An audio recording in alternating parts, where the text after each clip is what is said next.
ਸੋ ਕਹੋ ਟਲ ਗੁਰ ਸੇਵੀਐ ਅਹਨਸ ਸਹਜ ਸੁਭਾਇ। ਦਰਸ਼ਨ ਪਰਸੈ ਗੁਰੂ ਕੈ ਜਨਮ ਮਰਨ ਦੁਖ ਜਾਇ। ਹੋਵੈ ਸਿਫਤ ਖਸੰਮਦੀ ਨੂਰ ਅਰਸਹੁ ਕੁਰਸਹੁ ਝਟੀਐ। ਤੁਧ ਡਠੇ ਸੱਚੇ ਪਾਤਸ਼ਾਹ ਮਲ ਜਨਮ ਜਨਮ ਦੀ ਕਟੀਐ। ਸੱਜਣ ਸੱਚਾ ਪਾਤਸ਼ਾਹੁ ਸਿਰ ਸਾਂਦੈ ਸਾਹੋ। ਜਿਸ ਪਾਸ ਬਹਿਠਿਆ ਸੋਹੀਐ ਸਭਨਾ ਦਾ ਵਿਸਾਹੋ। ਸਤਿਨਾਮ ਸ੍ਰੀ ਵਾਹਿਗੁਰੂ ਸਾਹਿਬ ਜੀ। ਤਨਾਸਰੀ ਮਹੱਲਾ ਤੀਜਾ। ਕਾਚਾ ਧਨ ਸੰਚੈ ਮੂਰਖ ਗਾਵਾਰ। ਮਨ ਮੁਖ ਭੂਲੇ ਅੰਧ ਗਾਵਾਰ। ਕਾਚਾ ਧਨ ਸੰਚੈ ਮੂਰਖ ਗਾਵਾਰ। ਮਨ ਮੁਖ ਭੂਲੇ ਅੰਧ ਗਾਵਾਰ। ਵਿਖਿਆ ਕੈ ਧਨ ਸਦਾ ਦੁਖ ਹੋਏ। ਨਾ ਸਾਥ ਜਾਏ ਨਾ ਪ੍ਰਾਪਤ ਹੋਏ। ਸਾਚਾ ਧਨ ਗੁਰਮਤਿ ਪਾਏ। ਕਾਚਾ ਧਨ ਫਲ ਆਵੈ ਜਾਏ। ਰਹਾਉ ਮਨ ਮੁਖ ਭੂਲੇ ਸਭ ਮਰਹਿ ਗਵਾਰ। ਭਵ ਜਲ ਡੂਬੇ ਨਾਇ ਵਾਰਣ ਪਾਰ। ਸਤਿਗੁਰ ਭੇਟੇ ਪੂਰੇ ਭਾਗ। ਸਾਚ ਰਤੇ ਅਹਨਸ ਬੈਰਾਗ। ਜੋ ਜੁਗ ਮਹਿ ਅੰਮ੍ਰਿਤ ਸਾਚੀ ਬਾਣੀ। ਪੂਰੇ ਭਾਗ ਹਰ ਨਾਮ ਸਮਾਣੀ। ਸਿੱਧ ਸਾਧਕ ਤਰਸਹਿ ਸਭ ਲੋਏ। ਪੂਰੇ ਭਾਗ ਪ੍ਰਾਪਤ ਹੋਏ। ਸਭ ਕਿਛ ਸਾਚਾ ਸਾਚਾ ਹੈ ਸੋਏ। ਉਤਮ ਬ੍ਰਹਮ ਪਛਾਣੈ ਕੋਏ। ਸੱਚ ਸਾਚਾ ਸੱਚ ਆਪ ਦਿਰੜਾਏ। ਨਾਨਕ ਆਪੇ ਵੇਖੈ ਆਪੇ ਸੱਚ ਲਾਏ। ਸੱਚ ਸਾਚਾ ਸੱਚ ਆਪ ਦਿਰੜਾਏ। ਨਾਨਕ ਆਪੇ ਵੇਖੈ ਆਪੇ ਸੱਚ ਲਾਏ। ਵਾਹਿਗੁਰੂ ਜੀ ਕਾ ਖਾਲਸਾ ਵਾਹਿਗੁਰੂ ਜੀ ਕੀ ਫਤਿਹ। ਪਤਿਤ ਪਾਵਨ ਭਗਤ ਵਛਲ ਕਿਰਪਾ ਨਿਧਾਨ ਅਨਾਥ ਨਾਥ ਜਗਤ ਗੁਰੂ।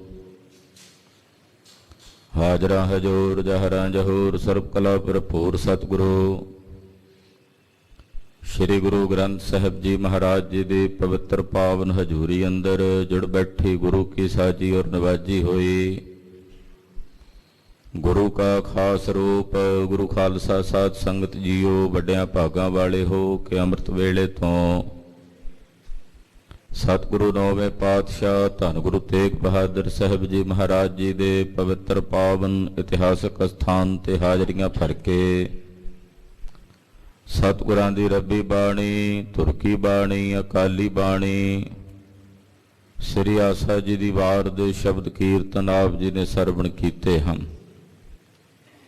ਕਾਲਯੁਗ ਮਹਿ ਕੀਰਤਨ ਪ੍ਰਧਾਨਾ, ਗੁਰਮੁਖ ਜਪੀਐ ਲਾਏ ਧਿਆਨਾ। ਕਲੀ ਕਾਲ ਦੇ ਇਸ ਭਿਆਨਕ ਸਮੇਂ ਵਿੱਚ ਧਿਆਨ ਨੂੰ ਇਕਾਗਰ ਕਰਨ ਵਾਸਤੇ ਸਭ ਤੋਂ ਉੱਤਮ ਤੇ ਸ੍ਰੇਸ਼ਟ ਸਾਧਨ ਹੈ ਅਕਾਲ ਪੁਰਖ ਵਾਹਿਗੁਰੂ ਪਰਮੇਸ਼ਰ ਦਾ ਕੀਰਤਨ ਕਰਨਾ। ਧਿਆਨ ਨੂੰ ਇਕਾਗਰ ਕਰਨ ਲਈ ਦੁਨੀਆ ਦੇ ਵੱਖੋ ਵੱਖਰੇ ਮਤਾਂ ਮਤਾਂਤਰਾਂ ਦੇ ਮਹਾਂਪੁਰਸ਼ਾਂ, ਰਿਸ਼ੀਆਂ, ਮੁਨੀਆਂ, ਤਪਸਵੀਆਂ ਨੇ ਕਈ ਤਰ੍ਹਾਂ ਦੇ ਸਾਧਨ ਇਜਾਦ ਕੀਤੇ ਕਿ ਧਿਆਨ ਕਿਵੇਂ ਇਕਾਗਰ ਕੀਤਾ ਜਾ ਸਕਦਾ, ਧਿਆਨ ਨੂੰ ਇਕਾਗਰ ਕਿਵੇਂ ਬਣਾਇਆ ਜਾ ਸਕਦਾ ਹੈ, ਉਹਦੀ ਇਕਾਗਰਤਾ ਲਈ ਕੀ ਕੀ ਕਰਨਾ ਚਾਹੀਦਾ ਹੈ। ਉਹਦੇ ਅਨੇਕ ਪ੍ਰਕਾਰ ਦੇ ਸਾਧਨ ਖਾਣ ਤੋਂ ਲੈ ਕੇ ਪਹਿਨਣ ਤੱਕ ਉਹਨਾਂ ਰਿਸ਼ੀਆਂ, ਮੁਨੀਆਂ, ਸਾਧਕਾਂ, ਤਪਸਵੀਆਂ ਨੇ ਦੱਸੇ ਕਿ ਇਸ ਤਰ੍ਹਾਂ ਦਾ ਭੋਜਨ ਖਾਣਾ ਸ਼ੁਰੂ ਕਰ ਦਿਓ, ਸਾਤਵਿਕ ਭੋਜਨ ਖਾਣਾ ਸ਼ੁਰੂ ਕਰ ਦਿਓ, ਜਾਂ ਫਿਰ ਸਾਤਵਿਕ ਪਹਿਨਣਾ ਸ਼ੁਰੂ ਕਰ ਦਿਓ। ਸਰੀਰ ਨੂੰ ਨੇਤੀ ਧੋਤੀ ਦੀ ਕਿਰਿਆ ਨਾਲ ਸ਼ੁੱਧ ਕਰ ਲਓ ਤੇ ਧਿਆਨ ਇਕਾਗਰ ਹੋਣ ਵਿੱਚ ਸਹਾਈ ਹੁੰਦਾ ਹੈ। ਪਰ ਗੁਰੂ ਨਾਨਕ ਪਾਤਸ਼ਾਹ ਨੇ ਸਾਡੇ ਤੇ ਬਹੁਤ ਵੱਡੀ ਭਾਰੀ ਕਿਰਪਾ ਕਰਦਿਆਂ ਸਾਨੂੰ ਦੁਨੀਆ ਦੇ ਜਿੰਨੇ ਸਾਧਨ ਧਿਆਨ ਇਕਾਗਰ ਕਰਨ ਦੇ ਦੱਸੇ ਜਾਂਦੇ ਨੇ, ਉਹਨਾਂ ਸਾਰੇ ਸਾਧਨਾਂ ਚੋਂ ਸਭ ਤੋਂ ਸ੍ਰੇਸ਼ਟ ਸਾਧਨ ਜਿਹਨੂੰ ਮਹਾਰਾਜ ਜੀ ਨੇ ਪ੍ਰਧਾਨ ਕਰਮ ਕਿਹਾ, ਕਲਯੁਗ ਮੈਂ ਕੀਰਤਨ ਪ੍ਰਧਾਨਾ ਕਿਹਾ, ਸਭ ਤੋਂ ਉੱਤਮ ਤੇ ਸ੍ਰੇਸ਼ਟ ਕਰਮ ਹੈ ਉਹ ਹੈ ਵਾਹਿਗੁਰੂ ਪਰਮੇਸ਼ਰ ਦੀ ਕੀਰਤੀ ਕਰਨੀ, ਅਕਾਲ ਪੁਰਖ ਦਾ ਕੀਰਤਨ ਕਰਨਾ। ਕਲਯੁਗ ਮੈਂ ਕੀਰਤਨ ਪ੍ਰਧਾਨਾ, ਗੁਰਮੁਖ ਜਪੀਐ ਲਾਏ ਧਿਆਨਾ। ਕਿਸੇ ਨੇ ਆਖਿਆ ਘਰ ਛੱਡੋ, ਘਰ ਤਿਆਗ ਕੇ ਕਿਸੇ ਜੰਗਲ ਦੀ ਕੰਦਰਾ ਵਿੱਚ, ਕਿਸੇ ਪਹਾੜ ਦੀ ਗੁਫਾ 'ਚ ਬਹਿ ਜਾਓ ਚੌਂਕੜਾ ਬਾਰ ਕੇ, ਬਿਨਾਂ ਕੁਝ ਖਾਧਿਆਂ ਬਿਨਾਂ ਕੁਝ ਪੀਤਿਆਂ। ਤੁਹਾਡਾ ਧਿਆਨ ਇਕਾਗਰ ਹੋਣ ਲੱਗ ਪਏਗਾ ਜਦੋਂ ਦੁਨੀਆ ਤੋਂ ਆਪਣੇ ਨਾਤੇ ਨੂੰ ਤੋੜ ਲਓਗੇ। ਪਰ ਉੱਥੇ ਜਾ ਕੇ ਵੀ ਉਹਨਾਂ ਦੇ ਧਿਆਨ ਦੀ ਇਕਾਗਰਤਾ ਨਹੀਂ ਬਣ ਸਕੀ। ਕੋਈ ਕਹਿੰਦਾ ਜਲ 'ਚ ਖਲੋ ਜਾਓ, ਜਲ ਧਾਰਾ ਕਰਨ ਦੇ ਨਾਲ ਧਿਆਨ ਇਕਾਗਰ ਹੁੰਦਾ ਹੈ। ਕਿਸੇ ਆਖਿਆ ਕਿ ਆਲੇ ਦੁਆਲੇ 12 ਧੂਣੀਆਂ ਤਾ ਲਓ, ਜੇਠ ਹਾੜ ਦੀ ਗਰਮੀ 'ਚ ਵਿੱਚ ਬਹਿ ਜਾਓ। ਉਸ ਅੱਗ ਦੇ ਸੇਕ ਵਿੱਚ ਜਦੋਂ ਤੁਸੀਂ ਬੈਠੋਗੇ ਧਿਆਨ ਇਕਾਗਰ ਹੋਵੇਗਾ। ਪਰ ਉਸ ਨਾਲ ਵੀ ਕੇਵਲ ਸਰੀਰ ਤਪਿਆ, ਧਿਆਨ ਦੀ ਇਕਾਗਰਤਾ ਨਹੀਂ ਹੋ ਸਕੀ। ਧਿਆਨ ਇਕਾਗਰ ਕਰਨ ਵਾਸਤੇ ਗੁਰਬਾਣੀ ਦਾ ਕੀਰਤਨ, ਜਦੋਂ ਰਾਗੀ ਸਿੰਘ ਕਿਸੇ ਸਾਜ਼ ਦੇ ਨਾਲ ਮਿਲਿਤ ਕਰਕੇ ਰਾਗ ਵਿੱਚ ਗੁਰਬਾਣੀ ਦਾ ਕੀਰਤਨ ਗਾਇਨ ਕਰਦੇ ਤਾਂ ਸੰਗੀਤ ਦੀ ਧੁਨੀ ਦੇ ਨਾਲ ਸ਼ਬਦ ਦੀ ਗਹਿਰਾਈ ਨੂੰ ਜਦੋਂ ਸੁਣ ਕੇ ਹਿਰਦੇ 'ਚ ਵਸਾ ਕੇ ਅਸੀਂ ਸਾਧਨਾ ਕਰਦੇ ਹਾਂ ਤਾਂ ਉਹਦੇ ਨਾਲ ਧਿਆਨ ਦੀ ਇਕਾਗਰਤਾ ਵਿੱਚ ਸਾਨੂੰ ਬਹੁਤ ਵੱਡਾ ਸਹਿਯੋਗ ਪ੍ਰਾਪਤ ਹੁੰਦਾ। ਇੱਦਾਂ ਕਹਿ ਸਕਦੇ ਹਾਂ ਇਹ ਗੁਰੂ ਨਾਨਕ ਸਾਹਿਬ ਦਾ ਸਾਡੇ ਤੇ ਬਹੁਤ ਵੱਡਾ ਭਾਰੀ ਪਰਉਪਕਾਰ ਹੈ। ਤੋ ਕੀਰਤਨ ਤੋਂ ਉਪਰੰਤ ਗੁਰਬਾਣੀ ਦੀ ਕਥਾ ਸਰਵਣ ਕਰਨ ਲਈ ਆਪ ਜੀ ਗੁਰੂ ਚਰਨਾਂ 'ਚ ਜੁੜ ਬੈਠੇ ਹੋ। ਅੱਜ ਖਾਲਸੇ ਪੰਥ ਦੇ ਪੂਜਨੀਕ ਮਾਤਾ ਜਿਨ੍ਹਾਂ ਦੀ ਝੋਲੀ 'ਚ ਕਲਗੀਧਰ ਪਾਤਸ਼ਾਹ ਨੇ ਖਾਲਸੇ ਪੰਥ ਨੂੰ ਪਾਇਆ, ਸਤਿਕਾਰਯੋਗ ਮਾਤਾ ਸਾਹਿਬ ਦੇਵਾਂ ਜੀ, ਤਿਨਾਂ ਦੇ ਪਾਵਨ ਪਵਿੱਤਰ ਜਨਮ ਦਿਹਾੜੇ ਦੇ ਸੰਬੰਧ ਵਿੱਚ ਆਪਾਂ ਸਾਰੇ ਗੁਰੂ ਚਰਨਾਂ 'ਚ ਜੁੜ ਬੈਠੇ ਹਾਂ। ਅੱਜ ਦੇ ਦਿਨ ਮਾਤਾ ਜੀ ਨੇ ਰੋਹਤਾਸ ਨਗਰ ਦੇ ਵਿੱਚ ਭਾਈ ਰਾਮੂ ਬੱਸੀ ਜੀ ਦੇ ਘਰ ਮਾਤਾ ਜਸਦੇਈ ਜੀ ਦੇ ਉਦਰ ਤੋਂ ਜਨਮ ਧਾਰਿਆ, ਅਵਤਾਰ ਧਾਰਿਆ। ਮਾਤਾ ਸਾਹਿਬ ਦੇਵਾਂ ਜੀ ਵੀ ਗੁਰੂ ਖਾਲਸਾ ਜੀ ਅਵਤਾਰੀ ਸਨ। ਅਕਾਲ ਪੁਰਖ ਵਾਹਿਗੁਰੂ ਪਾਰ ਬ੍ਰਹਮ ਪਰਮੇਸ਼ਰ ਦੀ ਸ਼ਕਤੀ ਨੇ ਇਸੇ ਕਰਕੇ ਕਲਗੀਧਰ ਦੇ ਮਹਿਲ ਹੋਣ ਦਾ ਮਾਣ ਮਿਲਿਆ ਹੈ। ਜਿਸ ਵੇਲੇ ਜਨਮ ਹੋਇਆ, ਜਨਮ ਹੁੰਦਿਆਂ ਹੀ ਭਾਈ ਰਾਮੂ ਬੱਸੀ ਜੀ ਦੇ ਮਨ 'ਚ ਸੰਕਲਪ ਆ ਗਿਆ ਕਿ ਮੈਂ ਆਪਣੀ ਧੀ ਨੂੰ ਕਲਗੀਧਰ ਪਾਤਸ਼ਾਹ ਦੇ ਚਰਨਾਂ ਦੀ ਦਾਸੀ ਬਣਾਉਣਾ ਹੈ। ਇਹ ਫੁਰਨਾ, ਇਹ ਸੰਕਲਪ ਭਾਈ ਰਾਮੂ ਜੀ ਦੇ ਹਿਰਦੇ ਵਿੱਚ ਆਇਆ। ਉਹਦਾ ਕਾਰਨ ਕੀ ਸੀ? ਉਹਦਾ ਕਾਰਨ ਸੀ ਮਾਤਾ ਸਾਹਿਬ ਦੇਵਾਂ ਜੀ ਦੇ ਪੂਰਬਲੇ ਜਨਮਾਂ ਦੀ, ਕਈ ਜਨਮਾਂ ਦੀ ਤਪੱਸਿਆ। ਨਹੀਂ ਤਾਂ ਬਹੁਤਿਆਂ ਦੇ ਘਰਾਂ 'ਚ ਧੀਆਂ ਪੈਦਾ ਹੁੰਦੀਆਂ। ਜਦੋਂ ਭਾਈ ਰਾਮੂ ਬੱਸੀ ਦੇ ਘਰ ਧੀ ਨੇ ਜਨਮ ਲਿਆ ਹੋਣਾ, ਉਦੋਂ ਹੋਰ ਵੀ ਅਨੇਕਾਂ ਸਿੱਖਾਂ ਦੇ ਘਰਾਂ 'ਚ ਧੀਆਂ ਜਨਮੀਆਂ ਹੋਣਗੀਆਂ, ਪਰ ਕਿਸੇ ਹੋਰ ਮਾਂ-ਬਾਪ ਦੇ ਹਿਰਦੇ 'ਚ ਇਹ ਸੰਕਲਪ ਕਿਉਂ ਨਹੀਂ ਆ ਗਿਆ? ਕਿਸੇ ਹੋਰ ਮਾਂ-ਬਾਪ ਦੇ ਹਿਰਦੇ 'ਚ ਫੁਰਨਾ ਕਿਉਂ ਨਹੀਂ ਆ ਗਿਆ ਕਿ ਮੈਂ ਆਪਣੀ ਧੀ ਨੂੰ ਕਲਗੀਧਰ ਦੀ ਦਾਸੀ ਬਣਾਵਾਂ? ਮਾਤਾ ਸਾਹਿਬ ਦੇਵਾਂ ਜੀ ਦੇ ਪਿਤਾ ਜੀ ਦੇ ਮਨ 'ਚ ਇਹ ਸੰਕਲਪ ਕਿਉਂ ਆਇਆ? ਕਿਉਂਕਿ ਘਰ ਵਿੱਚ ਜਿਹੋ ਜੀ ਸੰਤਾਨ ਜਨਮ ਲੈਂਦੀ ਹੈ, ਉਸ ਸੰਤਾਨ ਦੇ ਨਾਲ ਵੀ ਗੁਰੂ ਖਾਲਸਾ ਜੀ ਮਾਤਾ ਪਿਤਾ ਦਾ ਇਹੋ ਜਿਹਾ ਸੰਬੰਧ ਹੁੰਦਾ ਹੈ ਕਿ ਸੰਤਾਨ ਉੱਤਮ ਹੋਵੇ ਤੇ ਮਾਂ-ਬਾਪ ਦੇ ਹਿਰਦੇ 'ਚ ਜਿਹੜੇ ਫੁਰਨੇ ਨੇ, ਸੰਕਲਪ ਨੇ, ਉਹ ਵੀ ਉੱਤਮ ਪੈਦਾ ਹੁੰਦੇ। ਤੋ ਮਾਤਾ ਸਾਹਿਬ ਦੇਵਾਂ ਦੀ ਬੰਦਗੀ ਸੀ, ਉਹਨਾਂ ਦੇ ਕਈ ਜਨਮਾਂ ਦੀ ਸਾਧਨਾ ਦਾ ਪ੍ਰਤਾਪ ਸੀ ਕਿ ਉਹਨਾਂ ਦੇ ਜਨਮ ਸਮੇਂ ਹੀ ਭਾਈ ਰਾਮੂ ਜੀ ਦੇ ਹਿਰਦੇ ਵਿੱਚ ਇਹ ਸੰਕਲਪ ਆ ਗਿਆ ਕਿ ਮੈਂ ਆਪਣੀ ਧੀ ਨੂੰ ਕਲਗੀਧਰ ਪਾਤਸ਼ਾਹ ਦੇ ਲੜ ਲਾਉਣਾ। ਥੋੜੀ ਜਿਹੀ ਵੱਡੀ ਹੋਈ ਇਲਾਕੇ ਦੇ ਵਿੱਚ ਇਹ ਗੱਲ ਭਾਈ ਰਾਮੂ ਜੀ ਤੋਂ ਪ੍ਰਚਲਿਤ ਹੋ ਗਈ ਕਿ ਭਾਈ ਰਾਮੂ ਜੀ ਨੇ ਆਪਣੇ ਹਿਰਦੇ 'ਚ ਸੰਕਲਪ ਕੀਤਾ ਹੋਇਆ ਕਿ ਆਪਣੀ ਧੀ ਕਲਗੀਧਰ ਜੀ ਦੇ ਲੜ ਲਾਉਣੀ ਹੈ, ਉਹਨਾਂ ਦੇ ਮਹਿਲ ਬਣਾਉਣਾ ਹੈ। ਤਾਂ ਸੰਗਤ ਜਿੰਨੀ ਸੀ ਰੋਹਤਾਸ ਦੇ ਇਲਾਕੇ ਦੀ, ਸਭ ਦੇ ਮਨ 'ਚ ਮਾਤਾ ਜੀ ਦਾ ਭਾਵ ਬਣ ਗਿਆ। ਸਭ ਨੇ ਜਨਮ ਤੋਂ ਹੀ, ਹਾਲੇ ਛੋਟੇ ਹੀ ਸਨ, ਤਾਂ ਸੰਗਤ ਜਿੰਨੀ ਸੀ ਉਹ ਸਾਹਿਬ ਦੇਵਾ ਜੀ ਨੂੰ ਮਾਤਾ ਜੀ ਕਹਿ ਕੇ ਸੰਬੋਧਨ ਕਰਨ ਲੱਗ ਪਏ ਵੀ ਇਹਨਾਂ ਗੁਰੂ ਸਾਹਿਬ ਦੇ ਲੜ ਲੱਗਣਾ। ਤੋਂ ਸਾਰੇ ਇਲਾਕੇ 'ਚ ਮਾਤਾ ਜੀ ਕਰਕੇ ਹੀ ਇਹ ਸੰਕਲਪ ਸਾਰਿਆਂ ਦੇ ਹਿਰਦਿਆਂ 'ਚ ਦ੍ਰਿੜ ਹੋ ਗਿਆ। ਇਧਰ ਕਲਗੀਧਰ ਸੁਆਮੀ ਸ੍ਰੀ ਗੁਰੂ ਗੋਬਿੰਦ ਸਿੰਘ ਸਾਹਿਬ ਅਨੰਦਪੁਰ ਸਾਹਿਬ ਖਾਲਸੇ ਪੰਥ ਦੀ ਸਾਜਨਾ ਕਰ ਹਟੇ ਸਨ। ਤੋ ਖਾਲਸੇ ਪੰਥ ਦੀ ਸਾਜਨਾ ਤੋਂ ਬਾਅਦ ਮਾਤਾ ਸਾਹਿਬ ਦੇਵਾਂ ਜੀ ਗੁਰੂ ਘਰ 'ਚ ਆਏ ਨੇ। ਅਕਸਰ ਇਤਿਹਾਸ ਨੂੰ ਥੋੜਾ ਜਿਹਾ ਵਿਗਾੜ ਕੇ ਪੇਸ਼ ਕੀਤਾ ਜਾਂਦਾ ਹੈ। ਕਈ ਕਹਿ ਦਿੰਦੇ ਆ ਕਿ ਜਦੋਂ ਕਲਗੀਧਰ ਪਾਤਸ਼ਾਹ ਜੀ ਨੇ ਖੰਡੇ ਬਾਟੇ ਦੀ ਪੌਲ ਤਿਆਰ ਕੀਤੀ ਹੈ ਤੇ ਮਾਤਾ ਸਾਹਿਬ ਦੇਵਾਂ ਜੀ ਨੇ ਉਸ ਪੌਲ ਦੇ ਵਿੱਚ ਪਤਾਸੇ ਪਾਏ ਸਨ। ਐਸਾ ਨਹੀਂ ਹੈ, ਕਿਉਂਕਿ ਮਾਤਾ ਸਾਹਿਬ ਦੇਵਾਂ ਜੀ ਉਦੋਂ ਆਏ ਹੀ ਨਹੀਂ ਸੀ ਗੁਰੂ ਘਰ 'ਚ। ਖਾਲਸੇ ਪੰਥ ਦੀ ਸਾਜਨਾ 1699 ਦੀ ਵਿਸਾਖੀ ਨੂੰ ਹੋਈ ਹੈ ਤੇ ਮਾਤਾ ਸਾਹਿਬ ਦੇਵਾਂ ਜੀ ਦਾ ਡੋਲਾ ਤਕਰੀਬਨ 2-2.5 ਸਾਲ ਬਾਅਦ 1701 ਦੇ ਨੇੜੇ ਮਹਾਰਾਜ ਜੀ ਦੇ ਪਾਸ ਆਇਆ ਹੈ। ਤੋ ਮਾਤਾ ਜੀਤੋ ਜੀ ਤੇ ਮਾਤਾ ਸਾਹਿਬ ਦੇਵਾਂ ਜੀ ਦੇ ਆਉਣ ਤੋਂ ਪਹਿਲਾਂ ਮਾਤਾ ਜੀਤੋ ਜੀ ਸੱਚਖੰਡ ਵੀ ਗਮਨ ਕਰ ਗਏ ਸੀ। ਮਾਤਾ ਜੀਤੋ ਜੀ ਦਾ ਜਿਹੜਾ ਦਿਉਰਾ ਹੈ ਉਹ ਸ੍ਰੀ ਅਨੰਦਪੁਰ ਸਾਹਿਬ, ਜਿੱਥੇ ਗੁਰਦੁਆਰਾ ਗਮਪੁਰਾ ਸਾਹਿਬ ਹੈ, ਉਹਦੇ ਲਾਗੇ ਮਾਤਾ ਜੀਤੋ ਜੀ ਦੇ ਸਰੀਰ ਦਾ ਅੰਤਮ ਸੰਸਕਾਰ ਕਲਗੀਧਰ ਜੀ ਨੇ ਕੀਤਾ ਸੀ। ਤੋ ਪਤਾਸੇ ਪਾਣ ਦੀ ਸੇਵਾ ਖੰਡੇ ਬਾਟੇ ਦੀ ਪੌਲ 'ਚ ਮਾਤਾ ਜੀਤੋ ਜੀ ਨੇ ਕੀਤੀ ਸੀ। ਅਕਸਰ ਭੁਲੇਖੇ ਵਿੱਚ ਕਈ ਬਚਨ ਕਰ ਦਿੰਦੇ ਵੀ ਖਾਲਸੇ ਦੀ ਮਾਤਾ ਮਾਤਾ ਸਾਹਿਬ ਦੇਵਾਂ ਨੂੰ ਕਹਿੰਦੇ ਤੇ ਪਤਾਸੇ ਮਾਤਾ ਜੀਤੋ ਨੇ ਪਾਏ। ਕਿਵੇਂ ਜੀ? ਖਾਲਸੇ ਦੀ ਮਾਤਾ ਮਾਤਾ ਸਾਹਿਬ ਦੇਵਾਂ ਨੂੰ ਤਾਂ ਕਹਿੰਦੇ ਐ ਕਿ ਜਿਸ ਵੇਲੇ ਸਤਿਗੁਰੂ ਜੀ ਦਮਦਮਾ ਸਾਹਿਬ ਗੁਰੂ ਕਾਸ਼ੀ ਸਨ, ਇੱਥੇ ਮਾਤਾ ਸੁੰਦਰੀ ਜੀ ਔਰ ਮਾਤਾ ਸਾਹਿਬ ਦੇਵਾਂ ਜੀ ਦਿੱਲੀ ਤੋਂ ਇੱਥੇ ਚੱਲ ਕੇ ਆਏ। ਤੋ ਉਸ ਵੇਲੇ ਮਾਤਾ ਜੀ ਨੇ ਸੰਕਲਪ ਕੀਤਾ ਸੀ ਕਲਗੀਧਰ ਜੀ ਕੋਲ। ਤੋ ਪਹਿਲਾਂ ਆਨੰਦਪੁਰ ਸਾਹਿਬ 'ਚ ਇਹ ਬਚਨ ਹੋਇਆ ਸੀ ਕਿ ਜਦੋਂ ਮਾਤਾਵਾਂ ਦੇ ਘਰ ਸਾਹਿਬਜ਼ਾਦਿਆਂ ਨੂੰ ਖੇਡਦਿਆਂ ਵੇਖਿਆ, ਮਾਤਾ ਸੁੰਦਰੀ ਜੀ ਦੇ ਉਦਰ ਤੋਂ ਸਾਹਿਬਜ਼ਾਦਾ ਬਾਬਾ ਅਜੀਤ ਸਿੰਘ ਜੀ ਦਾ ਜਨਮ ਹੋਇਆ। 3 ਸਾਹਿਬਜ਼ਾਦੇ ਬਾਬਾ ਜੋਰਾਵਰ ਸਿੰਘ ਜੀ, ਬਾਬਾ ਜੁਝਾਰ ਸਿੰਘ ਤੇ ਬਾਬਾ ਫਤਿਹ ਸਿੰਘ ਸਾਹਿਬ ਜੀ, ਇਹਨਾਂ ਦਾ ਜਨਮ ਮਾਤਾ ਜੀਤੋ ਜੀ ਦੇ ਉਦਰ ਤੋਂ ਹੋਇਆ। ਤੋ 4 ਸਾਹਿਬਜ਼ਾਦੇ ਗੁਰੂ ਕੇ ਮਹਿਲਾਂ 'ਚ ਖੇਡਦਿਆਂ ਵੇਖ ਕੇ ਮਾਤਾ ਸਾਹਿਬ ਦੇਵਾਂ ਨੇ ਵੀ ਸੰਕਲਪ ਕੀਤਾ ਸੀ, ਮਹਾਰਾਜ ਮੇਰਾ ਵੀ ਫੁਰਨਾ ਕਿ ਮੈਂ ਤੁਹਾਡਾ ਪੁੱਤਰ ਆਪਣੀ ਗੋਦ 'ਚ ਖਿਡਾਵਾਂ। ਤੋ ਕਲਗੀਧਰ ਪਾਤਸ਼ਾਹ ਜੀ ਨੇ ਬਚਨ ਕੀਤਾ ਸੀ, ਸਾਹਿਬ ਦੇਵਾਂ ਅਸੀਂ ਖਾਲਸੇ ਪੰਥ ਦੀ ਸਾਜਨਾ ਕਰਨ ਤੋਂ ਪਹਿਲਾਂ ਹੀ ਸੰਕਲਪ ਕਰ ਲਿਆ ਸੀ ਕਿ ਹੁਣ ਅਸੀਂ ਗ੍ਰਸਥ ਵਿੱਚ ਪ੍ਰਵਿਰਤ ਨਹੀਂ ਹੋਣਾ।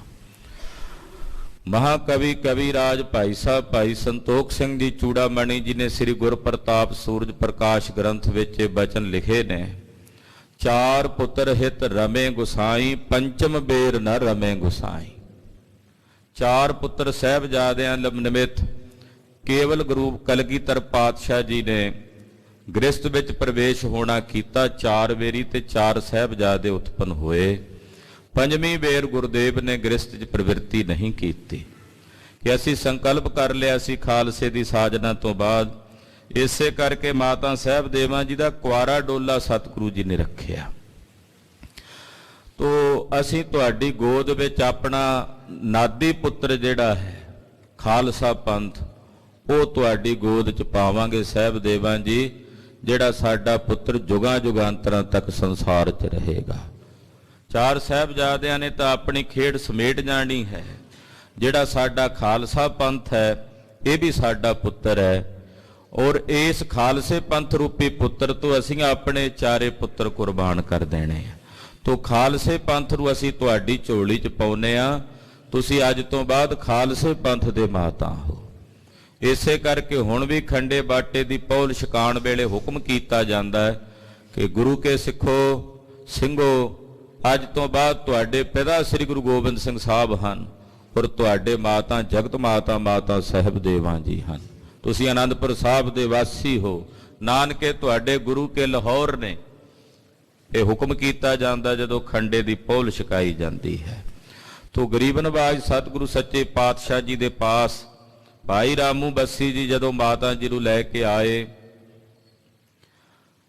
ਤੇ ਸਤਿਗੁਰੂ ਸੱਚੇ ਪਾਤਸ਼ਾਹ ਜੀ ਨੇ ਇਨਕਾਰ ਕੀਤਾ। ਪਹਿਲੋਂ ਆਖਿਆ, ਭਾਈ ਰਾਮੂ ਜੀ ਅਸੀਂ ਤਾਂ ਹੁਣ ਗ੍ਰਸਥ ਤੋਂ ਉਪਰਾਮਤਾ ਧਾਰਨ ਕਰ ਲਈ ਹੈ।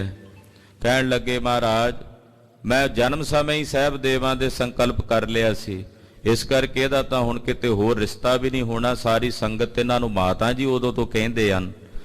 ਤੋ ਕਲਗੀਧਰ ਪਾਤਸ਼ਾਹ ਜੀ ਨੇ ਆਖਿਆ ਕਿ ਫਿਰ ਇਹਨਾਂ ਨੂੰ ਸਾਡੇ ਪਾਸ ਅਸੀਂ ਕੁਆਰੇ ਡੋਲੇ ਵਜੋਂ ਹੀ ਰੱਖਾਂਗੇ।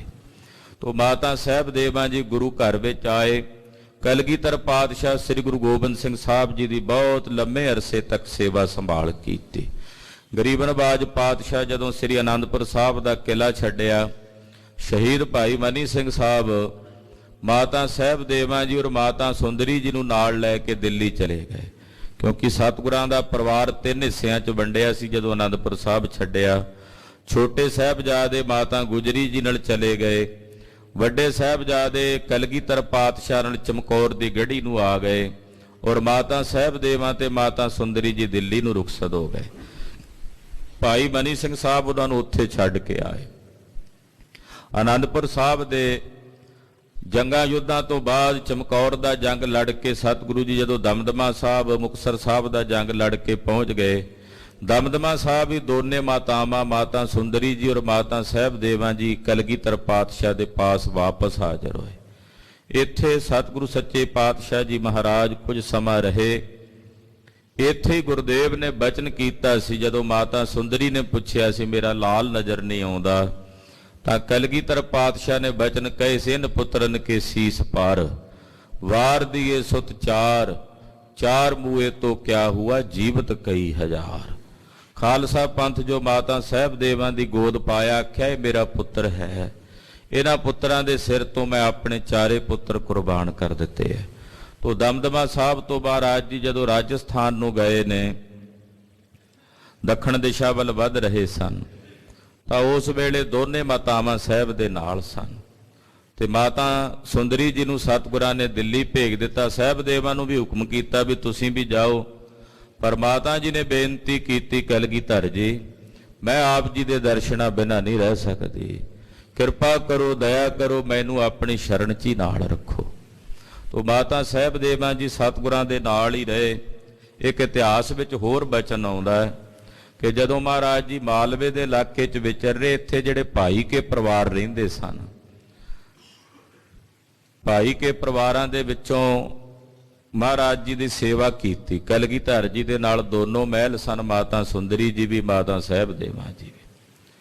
ਤੇ ਅਕਸਰ ਜਦੋਂ ਸਿੱਖ ਭੋਜਨ ਛਕਾਉਂਦੇ ਤੇ ਸਤਿਗੁਰਾਂ ਦਾ ਸੀਤ ਪ੍ਰਸ਼ਾਦ ਜਿਹੜਾ ਬਚਦਾ ਉਹ ਸਿੱਖ ਛਕਦੇ, ਤੇ ਜਿਹੜੇ ਮਾਤਾਵਾਂ ਦਾ ਭੋਜਨ ਸੀਤ ਬਚਦਾ ਉਹ ਉਹਨਾਂ ਦੀਆਂ ਜਿਹੜੀਆਂ ਬੀਬੀਆਂ ਹੁੰਦੀਆਂ ਉਹ ਛਕ ਲੈਂਦੀਆਂ। ਤੇ ਮਾਤਾ ਸੁੰਦਰੀ ਜੀ ਦਾ ਜਿਹੜਾ ਸੀਤ ਪ੍ਰਸ਼ਾਦ ਸੀ ਉਹ ਬੀਬੀਆਂ ਨੇ ਛਕ ਲਿਆ, ਤੇ ਜਿਹੜਾ ਮਾਤਾ ਸਾਹਿਬ ਦੇਵਾਂ ਜੀ ਦਾ ਸੀਤ ਪ੍ਰਸ਼ਾਦ ਉਹ ਛਕਣ ਨਾ, ਉਹਨਾਂ ਨੇ ਜਦੋਂ ਨਾ ਛਕਿਆ ਉਹ ਪਾਸੇ ਕਰ ਦਿੱਤਾ ਤਾਂ ਉਸ ਵੇਲੇ ਕਲਗੀਧਰ ਜੀ ਨੇ ਪੁੱਛਿਆ ਵੀ ਤੁਸੀਂ ਐਸਾ ਕਿਉਂ ਕੀਤਾ। ਕਹਿਣ ਲੱਗੇ ਜੀ ਸੁੰਦਰੀ ਜੀ ਤਾਂ ਆਪ ਦੇ ਮਹਿਲ ਨੇ, ਇਹਨਾਂ ਦੀ ਕੁੱਖ ਤੋਂ ਆਪ ਦੇ ਸਾਹਿਬਜ਼ਾਦੇ ਨੇ ਜਨਮ ਲਿਆ, ਪਰ ਸਾਹਿਬਦੇਵਾਂ ਜੀ ਦੇ ਨਾਲ ਆਪ ਜੀ ਦਾ ਕੋਈ ਗ੍ਰਸਥ ਦਾ ਸੰਬੰਧ ਨਹੀਂ ਹੈ, ਇਹ ਕੁਆਰਾ ਡੋਲਾ ਆਪ ਜੀ ਨੇ ਰੱਖਿਆ, ਇਸ ਕਰਕੇ ਅਸੀਂ ਇਹਨਾਂ ਨੂੰ ਤੁਹਾਡੇ ਮਹਿਲ ਨਹੀਂ ਮੰਨਦੇ ਤੇ ਅਸੀਂ ਇਹਨਾਂ ਦਾ ਭੋਜਨ ਜਿਹੜਾ ਸੀ ਉਹ ਤਾਂ ਨਹੀਂ ਛਕਿਆ। ਕਲਗੀਧਰ ਪਾਤਸ਼ਾਹ ਨੇ ਆਖਿਆ ਨਾ ਭਾਈ, ਸਰੀਰ ਕਰਕੇ ਭਾਵੇਂ ਸਾਡਾ ਇਹਨਾਂ ਨਾਲ ਸੰਬੰਧ ਨਹੀਂ, ਪਰ ਸਾਡੀ ਸੁਰਤ ਇੱਕ ਮਿਕ ਹੈ, ਉਸੇ ਸੁਰਤ ਦੀ ਇੱਕ ਮਿਕਤਾ ਕਰਕੇ ਸਾਡੇ ਮਹਿਲ ਹਨ, ਤਦੇ ਇਹਨਾਂ ਦੀ ਕੁੱਖ ਦੇ ਵਿੱਚ ਅਸੀਂ ਇਹਨਾਂ ਦੀ ਝੋਲੀ ਵਿੱਚ ਖਾਲਸਾ ਪੰਥ ਰੂਪੀ ਪੁੱਤਰ ਪਾਇਆ, ਇਸ ਕਰਕੇ ਵੀ ਸਾਡੇ ਮਹਿਲ ਹਨ। ਫਿਰ ਉਹਨਾਂ ਨੇ ਸ਼ੰਕਾ ਨਿਰਵਿਰਤ ਕੀਤਾ। ਮਾਤਾ ਜੀ ਦਾ ਵੀ ਸੀਤ ਪ੍ਰਸ਼ਾਦ ਫਿਰ ਉਹਨਾਂ ਬੀਬੀਆਂ ਨੇ ਗ੍ਰਹਿਣ ਕੀਤਾ। ਜਦੋਂ ਮਾਤਾ ਸਾਹਿਬਦੇਵਾਂ ਜੀ ਸਾਹਿਬ ਦੇ ਨਾਲ ਵਿਚਰੇ, ਕਲਗੀਧਰ ਪਾਤਸ਼ਾਹ ਰਾਜਸਥਾਨ ਦੇ ਇਲਾਕੇ ਵੱਲ ਜਦੋਂ ਗਏ ਤੇ ਇੱਕ ਨੋਰ ਪਿੰਡ ਆਉਂਦਾ ਖਾਲਸਾ ਜੀ ਉੱਥੇ ਰਾਜਸਥਾਨ 'ਚ, ਉੱਥੇ ਮਹਾਰਾਜ ਜੀ ਨੇ ਬਚਨ ਕਹੇ ਸੀ, ਨੋਰ ਗੁਰੂ ਕੀ ਮੋਰ ਸਿੰਘ ਆਵਾਂਗੇ ਤਬ ਲੁੱਟਾਂਗੇ। ਉੱਥੇ ਰਾਜਸਥਾਨ ਦੀ ਹੱਦ ਤੇ ਹੀ ਇਹ ਜਦੋਂ ਇੱਧਰੋਂ ਜਾਈਦਾ ਹੈ ਤੇ ਮਹਾਰਾਜ ਜੀ ਦਾ ਸਥਾਨ ਹੈ 10ਵੇਂ ਪਾਤਸ਼ਾਹ ਦਾ। ਉੱਥੇ ਜਦੋਂ ਆਏ ਨਾ ਤੇ ਪਾਤਸ਼ਾਹ ਜੀ ਦੇ ਨਾਲ ਜਿਹੜੇ ਸਿੰਘ ਸੀ, ਇੱਕ ਘੋੜੇ ਦੇ ਪੈਰ ਥੱਲੇ ਆ ਕੇ ਕਬੂਤਰ ਮਰ ਗਿਆ। ਉਹ ਜੈਨੀਆਂ ਦਾ ਇਲਾਕਾ ਸੀ, ਉਹਨਾਂ ਨੇ ਫਤੂਰ ਪਾ ਲਿਆ ਵੀ ਤੁਸੀਂ ਜੀਵ ਹਿੰਸਾ ਕੀਤੀ ਹੈ। ਮਹਾਰਾਜ ਸੱਚੇ ਪਾਤਸ਼ਾਹ ਕਹਿਣ ਲੱਗੇ ਵੀ ਇਹਨਾਂ ਨੂੰ ਪਰਮੇਸ਼ਰ ਨੇ ਮਾਰਿਆ, ਅਕਾਲ ਪੁਰਖ ਦਾ ਹੁਕਮ ਹੈ, ਇਹਦੀ ਹੋਣੀ ਆਈ ਸੀ ਤੇ ਮਰ ਗਿਆ। ਕਹਿੰਦੇ ਜੀ ਉਹ ਮੰਨਦੇ ਨਹੀਂ ਰੱਬ ਨੂੰ, ਉਹ ਕਹਿੰਦੇ ਫਿਰ ਸਾਰੇ ਮਾਰ ਦਿਓ ਜੇ ਰੱਬ ਨੇ ਮਾਰਿਆ ਤਾਂ। ਮਹਾਰਾਜ ਜੀ ਕਹਿੰਦੇ ਚੰਗਾ, ਫਿਰ ਕਬੂਤਰਾਂ ਨੂੰ ਕਹਿੰਦੇ ਸਾਰੇ ਮਰ ਜਾਓ। ਉਹ ਸਾਰੇ ਹੀ ਮਰ ਗਏ। ਫਿਰ ਉਹਨਾਂ ਨੂੰ ਪਤਾ ਲੱਗਾ ਵੀ ਇਹ ਕੋਈ ਸਧਾਰਨ ਪੁਰਖ ਨਹੀਂ, ਕੋਈ ਮਹਾਤਮਾ ਨੇ, ਪੂਰਨ ਵਲੀ ਮਹਾਂਪੁਰਖ ਨੇ। ਹੱਥ ਜੋੜ ਕੇ ਉਹਨਾਂ ਖਿਮਾ ਯਾਚਨਾ ਕੀਤੀ। ਕਹਿੰਦੇ ਜੀ ਇਹਨਾਂ ਨੂੰ ਜਵਾ ਦਿਓ। ਮਹਾਰਾਜ ਜੀ ਕਹਿੰਦੇ ਭਾਈ ਜਿਹੜੇ ਸਾਡੇ ਹੁਕਮ ਨਾਲ ਮਰੇ ਨੇ ਉਹ ਜੀਵ ਪਾਓ। ਕਹਿੰਦੇ ਸਾਰੀ ਜੀਵ ਪੇ, ਜਿਹੜਾ ਉਹ ਪਹਿਲਾਂ ਘੋੜੇ ਦੇ ਪੈਰ ਥੱਲੇ ਆ ਕੇ ਮਰਿਆ ਸੀ ਉਹ ਨਹੀਂ ਜੀਵਿਆ। ਕਹਿੰਦੇ ਜੀ ਇਹਨੂੰ ਕਿਉਂ ਨਹੀਂ ਜਵਾਇਆ? ਕਹਿੰਦੇ ਇਹਨੂੰ ਰੱਬ ਨੇ ਮਾਰਿਆ ਸੀ, ਰੱਬ ਦੇ ਸ਼ਰੀਕ ਨਹੀਂ ਬਣਨਾ, ਰੱਬ ਦਾ ਹੁਕਮ ਸੀ। ਜਿਹੜੇ ਸਾਡੇ ਹੁਕਮ ਨਾਲ ਮਰੇ ਆ ਅਸੀਂ ਆਪਣੀ ਲੀਲਾ ਨਾਲ ਜਿਉਂਦੇ ਕਰ ਦਿੱਤੇ ਹੈ। ਤੋ ਉਹ ਖੇਡ ਜਦੋਂ ਉੱਥੇ ਵਰਤੀ ਨਾ ਨੋਰ, ਉਹ ਸੁਨਿਆਰਿਆਂ ਦਾ ਬੜਾ ਉੱਥੇ ਸੋਨੇ ਦਾ ਕੰਮ ਹੁੰਦਾ ਤੇ ਬੜੀਆਂ ਬੜੀਆਂ ਮੋਹਰਾਂ ਸੋਨੇ ਦੇ ਅਸ਼ਰਫੀਆਂ ਉਹ ਦੁਕਾਨਾਂ ਵਿੱਚ ਢੇਰ ਲੱਗੇ। ਮਹਾਰਾਜ ਜੀ ਨੇ ਵੇਖੇ ਤੇ ਪਾਤਸ਼ਾਹ ਨੇ ਬਚਨ ਕੀਤਾ, ਨੋਰ ਗੁਰੂ ਕੀ ਬੋਰ ਸਿੰਘ ਆਵਾਂਗੇ ਤਬ ਲੁੱਟਾਂਗੇ। ਨੋਰ ਵਿੱਚ ਗੁਰੂ ਦੀਆਂ ਇਹ ਮੋਹਰਾਂ ਪਈਆਂ, ਜਦੋਂ ਖਾਲਸਾ ਆਵੇਗਾ ਲੁੱਟ ਲਏਗਾ। ਨਾਲ ਭਾਈ ਦਇਆ ਸਿੰਘ ਹੋਣੀ ਸਨ ਸਿੰਘ ਸਾਰੇ। ਕਹਿਣ ਲੱਗੇ ਮਹਾਰਾਜ ਕਦੋਂ ਦੁਬਾਰਾ ਆਵਾਂਗੇ? ਅੱਜ ਆਏ ਆ, ਜੇ ਹੁਕਮ ਕਰੋ ਤੇ ਹੁਣੇ ਲੁੱਟ ਮਾਰ ਕਰ ਲੈਂਦੇ ਆ। ਮਹਾਰਾਜ ਜੀ ਕਹਿੰਦੇ ਨਹੀਂ, ਹਾਲੇ ਨਹੀਂ, ਸਮਾਂ ਆਵੇਗਾ ਜਦੋਂ ਸਾਡਾ ਖਾਲਸਾ ਆਵੇਗਾ। ਜਦੋਂ ਇੱਧਰ ਪੰਜਾਬ ਵਿੱਚ ਖਾਲਸੇ ਤੇ ਸਖਤੀ ਹੋ ਜਾਂਦੀ ਤੋ ਸਿੰਘ ਇੱਧਰ ਜਦੋਂ ਰਾਜਸਥਾਨ ਦੇ ਇਲਾਕੇ ਨੂੰ ਨਿਕਲੇ ਨਾ, ਫਿਰ ਬੀਕਾਨੇਰ ਵਾਲੇ ਪਾਸੇ ਨੂੰ, ਤਾਂ ਉਸ ਵੇਲੇ ਫਿਰ ਖਾਲਸੇ ਨੂੰ ਕੜਾਕਾ ਸੀ, ਮਾਇਆ ਦੀ ਲੋੜ ਸੀ। ਮਹਾਰਾਜ 10ਵੇਂ ਪਾਤਸ਼ਾਹ ਦਾ ਬਚਨ ਫਿਰ ਖਾਲਸੇ ਨੇ ਪੂਰਾ ਕੀਤਾ ਸੀ। ਨੋਰ ਰਾਜਸਥਾਨ 'ਚ ਚਲਦੇ ਚਲਦੇ ਖਬਰ ਹੋਈ ਕਿ ਉਹ ਰੰਗਜੇਬ ਚਲਾਣਾ ਕਰ ਗਿਆ। ਤੋ ਮਹਾਰਾਜ ਸੱਚੇ ਪਾਤਸ਼ਾਹ ਰਾਜਸਥਾਨ ਤੋਂ ਫਿਰ ਵਾਪਸ ਦਿੱਲੀ ਚੱਲ ਕੇ ਆਏ। ਜਦੋਂ ਦਿੱਲੀ ਆਏ, ਇੱਥੇ ਕੁਝ ਸਮਾਂ ਸਤਿਗੁਰੂ ਜੀ ਨੇ ਨਿਵਾਸ ਕੀਤਾ ਤੇ ਦਿੱਲੀ ਬਹਾਦਰ ਸ਼ਾਹ ਨੂੰ ਤਖਤ ਤੇ ਬਿਠਾਇਆ। ਇੱਥੇ ਹੀ ਫਿਰ ਬਾਦਸ਼ਾਹ ਨੇ ਦੱਖਣ ਦਿਸ਼ਾ ਨੂੰ ਜਾਣ ਦਾ ਸੰਕਲਪ ਕੀਤਾ। ਮਾਤਾ ਸੁੰਦਰੀ ਜੀ ਨੂੰ ਹੁਕਮ ਕੀਤਾ ਕਿ ਤੁਸੀਂ ਜਿੰਨਾ ਗੁਰੂ ਘਰ ਦਾ ਖਜ਼ਾਨਾ ਇੱਥੇ ਸਾਂਭੋ ਔਰ ਖਾਲਸੇ ਪੰਥ ਦੀ ਅਗਵਾਈ ਪੰਜਾਬ ਦੇ ਵਿੱਚ ਜਿਹੜੇ ਸਿੱਖ ਨੇ ਉਹਨਾਂ ਦੀ ਕਰੋ। ਆਪ ਸਤਿਗੁਰੂ ਮਾਤਾ ਸਾਹਿਬ ਦੇਵਾਂ ਨੂੰ ਵੀ ਕਿਹਾ ਵੀ ਤੁਸੀਂ ਠਹਿਰੋ। ਮਾਤਾ ਜੀ ਨੇ ਫਿਰ ਇਹੀ ਫੁਰਨਾ ਕੀਤਾ, ਮਹਾਰਾਜ ਮੈਂ ਆਪ ਜੀ ਦੇ ਦਰਸ਼ਨਾਂ ਬਿਨਾਂ ਨਹੀਂ ਰਹਿ ਸਕਦੀ, ਮੈਨੂੰ ਜਿਉਂਦਿਆਂ ਜੀ ਆਪਣੇ ਤੋਂ ਨਾ ਵਿਛੋੜੋ ਮਹਾਰਾਜ, ਕਿਰਪਾ ਕਰਕੇ ਆਪਣੇ ਨਾਲ ਲੈ ਚੱਲੋ। ਤੋ ਮਾਤਾ ਜੀ ਦੇ ਮਨ ਦਾ ਪ੍ਰੇਮ ਭਾਵ ਵੇਖ ਕੇ ਸਤਿਗੁਰੂ ਜੀ ਤਖਤ ਸੱਚਖੰਡ ਸ੍ਰੀ ਹਜੂਰ ਸਾਹਿਬ ਨੂੰ ਚੱਲ ਪਏ। ਹਜੂਰ ਸਾਹਿਬ ਜਦੋਂ ਮਹਾਰਾਜ ਜੀ ਪਹੁੰਚੇ, ਜਿੱਥੇ ਸਰਬਲੋ ਬੂੰਗਾ ਹੈ, ਛਾਵਣੀ ਹੈ, ਨਗੀਨਾ ਘਾਟ ਹੈ, ਉੱਥੋਂ ਤੀਰ ਮਾਰ ਕੇ ਸਤਿਗੁਰੂ ਜੀ ਨੇ ਸੱਚਖੰਡ ਸ੍ਰੀ ਹਜੂਰ ਸਾਹਿਬ ਵਾਲੀ ਜਿਹੜੀ ਜਗ੍ਹਾ ਸੀ ਆਪਣੇ ਪੁਰਾਤਨ ਸਤਯੁਗੀ ਤਪ ਸਥਾਨ ਨੂੰ ਪ੍ਰਗਟ ਕੀਤਾ। ਤੇ ਗੋਦਾਵਰੀ ਦੇ ਕੰਢੇ ਤੇ ਮਾਤਾ ਸਾਹਿਬ ਦੇਵਾਂ ਜੀ ਦਾ ਸਤਯੁਗੀ ਤਪ ਸਥਾਨ ਸੀ, ਜਿੱਥੇ ਅੱਜ ਕੱਲ ਮਾਤਾ ਜੀ ਦਾ ਸਥਾਨ ਹੈ। ਉੱਥੇ ਮਾਤਾ ਜੀ ਨੇ ਤਪ ਕੀਤਾ, ਸਾਧਨਾ ਕੀਤੀ। ਲਾਗੇ ਹੀ ਗੁਰਦੁਆਰਾ ਹੀਰਾ ਘਾਟ ਸਾਹਿਬ ਹੈ। ਹੀਰਾ ਘਾਟ ਵਿਖੇ ਕਲਗੀਧਰ ਪਾਤਸ਼ਾਹ ਜੀ ਮਹਾਰਾਜ ਜੀ ਨਿਵਾਸ ਕਰਦੇ ਸਨ ਤੇ ਥੋੜੀ ਦੂਰੀ ਤੇ ਨਾਲ ਹੀ ਹੀਰਾ ਘਾਟ ਸਾਹਿਬ ਦੇ ਮਾਤਾ ਜੀ ਦਾ ਆਸਣ ਸੀ। ਦੁਪਹਿਰੇ ਮਾਤਾ ਜੀ ਨੇ ਹੱਥੀਂ ਭੋਜਨ ਤਿਆਰ ਕਰਨਾ, ਕਲਗੀਧਰ ਜੀ ਨੇ ਮਾਤਾ ਜੀ ਦੇ ਪਾਸ ਆ ਕੇ ਭੋਜਨ ਛਕਣਾ, ਦਰਸ਼ਨ ਦੇਣੇ ਤੇ ਸਾਹਿਬ ਨੂੰ ਭੋਜਨ ਛਕਾ ਕੇ ਦਰਸ਼ਨ ਕਰਕੇ ਫਿਰ ਮਾਤਾ ਜੀ ਨੇ ਬਾਅਦ 'ਚ ਭੋਜਨ ਗ੍ਰਹਿਣ ਕਰਨਾ।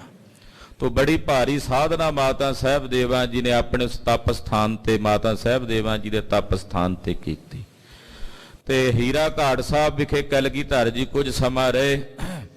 ਜਿਵੇਂ ਦਮਦਮਾ ਸਾਹਿਬ ਮਹਾਰਾਜ ਜੀ ਨੇ ਸ੍ਰੀ ਗੁਰੂ ਗ੍ਰੰਥ ਸਾਹਿਬ ਜੀ ਦੀ ਕਥਾ ਕੀਤੀ, ਹੀਰਾ ਘਾਟ ਸਾਹਿਬ ਵਿਖੇ ਭਾਈ ਦਇਆ ਸਿੰਘ ਧਰਮ ਸਿੰਘ ਹੋਣਾ ਨੇ ਬੇਨਤੀ ਕੀਤੀ, ਮਹਾਰਾਜ ਜਿਹੜੀ ਬਾਣੀ ਦਸਮ ਗ੍ਰੰਥ ਸਾਹਿਬ ਜੀ ਦੀ ਤੁਸੀਂ ਰਚੀ ਹੈ, ਕਿਰਪਾ ਕਰਕੇ ਸਾਨੂੰ ਉਹਦੀ ਕਥਾ ਵੀ ਸੁਣਾਓ ਜਿਵੇਂ ਗੁਰੂ ਗ੍ਰੰਥ ਸਾਹਿਬ ਦੀ ਕਥਾ ਸੁਣਾਈ। ਤੋ ਗੁਰਦੁਆਰਾ ਹੀਰਾ ਘਾਟ ਸਾਹਿਬ ਵਿਖੇ ਬੈਠ ਕੇ ਸਤਿਗੁਰਾਂ ਨੇ ਸ੍ਰੀ ਦਸਮ ਗ੍ਰੰਥ ਸਾਹਿਬ ਜੀ ਦੀ ਜੋ ਬਾਣੀ ਜਾਪ ਸਾਹਿਬ ਅਕਾਲ ਉਸਤਤ ਇਤਿਆਦ ਉਹ ਸਾਰੀਆਂ ਬਾਣੀਆਂ ਦੀ ਕਥਾ ਕਰਕੇ ਸਿੰਘਾਂ ਨੂੰ ਸਰਵਣ ਕਰਾਈ। ਤੋ ਉੱਥੇ ਹੀ ਜਦੋਂ ਲੰਗਰ ਛਕਣ ਜਾਣਾ, ਮਾਤਾ ਸਾਹਿਬ ਦੇਵਾਂ ਜੀ ਕੋਲ ਦੁਪਹਿਰ ਦਾ ਭੋਜਨ ਗ੍ਰਹਿਣ ਕਰਨਾ। ਮਾਤਾ ਜੀ ਤਪ ਦੀ ਮੂਰਤ ਹੋ ਕੇ ਤਪ ਦੀ ਸਾਧਨਾ ਸਾਧਦੇ। ਜਦੋਂ ਸਤਿਗੁਰਾਂ ਨੇ ਕੱਤਕ ਦੇ ਮਹੀਨੇ 'ਚ ਸੱਚਖੰਡ ਜਾਣ ਦਾ ਚੋਜ ਵਰਤਾਣਾ ਸੀ, ਦੁਨੀਆ ਤੋਂ ਹੀ ਪਰਦਾ ਕਰਨਾ ਸੀ, ਗਏ ਤਾਂ ਕਿਤੇ ਨਹੀਂ, ਸਾਹਿਬ ਨੇ ਪਰਦਾ ਹੀ ਕਰਨਾ ਸੀ, ਇੱਕ ਲੀਲਾ ਹੀ ਵਰਤਾਣੀ ਸੀ। ਜਦੋਂ ਸੰਸਾਰ ਤੋਂ ਪਰਦਾ ਕਰਨਾ ਸੀ ਮੇਰੇ ਗੁਰਦੇਵ ਨੇ ਕਿ ਹੁਣ ਤਾਂ ਉਹੀ ਦਰਸ਼ਨ ਕਰਨਗੇ ਜਿਨ੍ਹਾਂ ਦੇ ਨੇਤਰ ਸਾਡੇ ਪ੍ਰੇਮ ਦੇ ਰੰਗ ਦੇ ਵਿੱਚ ਭਰੇ ਰਹਿਣਗੇ, ਬਾਕੀਆਂ ਨੂੰ ਹਰ ਇੱਕ ਨੂੰ ਨਹੀਂ ਹੋਣਗੇ ਜਿਵੇਂ ਹੁਣ ਸਾਰਿਆਂ ਨੂੰ ਹੋਈ ਜਾਂਦੇ ਆ ਦਰਸ਼ਨ। ਤੋ ਗੁਰਦੇਵ ਨੇ ਜਦੋਂ ਇਹ ਲੀਲਾ ਵਰਤਾਣੀ ਤੇ ਮਾਤਾ ਸਾਹਿਬ ਦੇਵਾਂ ਨੂੰ ਸੱਦ ਕੇ ਗੁਰਦੇਵ ਨੇ ਪਹਿਲੋਂ ਹੁਕਮ ਕੀਤਾ, ਸਾਹਿਬ ਦੇਵਾਂ ਜੀ ਤੁਸੀਂ ਆਪਣੇ ਵੱਡੇ ਭੈਣ ਜੀ ਸੁੰਦਰੀ ਜੀ ਦੇ ਪਾਸ ਦਿੱਲੀ ਚਲੇ ਜਾਓ, ਉਹਨਾਂ ਕੋਲ ਜਾ ਕੇ ਆਪਣਾ ਰਹਿੰਦਾ ਜੀਵਨ ਬਤੀਤ ਕਰੋ। ਮਾਤਾ ਸਾਹਿਬ ਦੇਵਾਂ ਜੀ ਦੇ ਨੇਤਰ ਭਰ ਆਏ। ਆਖਿਆ ਗਰੀਬ ਨਵਾਜ ਸਾਹਿਬ ਸੱਚੇ ਪਾਤਸ਼ਾਹ, ਮੈਂ ਤਾਂ ਸੰਕਲਪ ਕੀਤਾ ਹੋਇਆ ਕਿ ਜਿੰਨਾ ਚਿਰ ਇਸ ਸਰੀਰ 'ਚ ਰਵਾਂ ਓਨੀ ਦੇਰ ਤੱਕ ਤੁਹਾਡੇ ਦਰਸ਼ਨ ਕਰਕੇ ਹੀ ਭੋਜਨ ਗ੍ਰਹਿਣ ਕਰਾਂ। ਜੇ ਤੁਸੀਂ ਮੈਨੂੰ ਵਿਛੋੜ ਕੇ ਭੇਜ ਦਿਓਗੇ ਮੇਰਾ ਇਹ ਸੰਕਲਪ ਕਿਵੇਂ ਪੂਰਾ ਹੋਵੇਗਾ।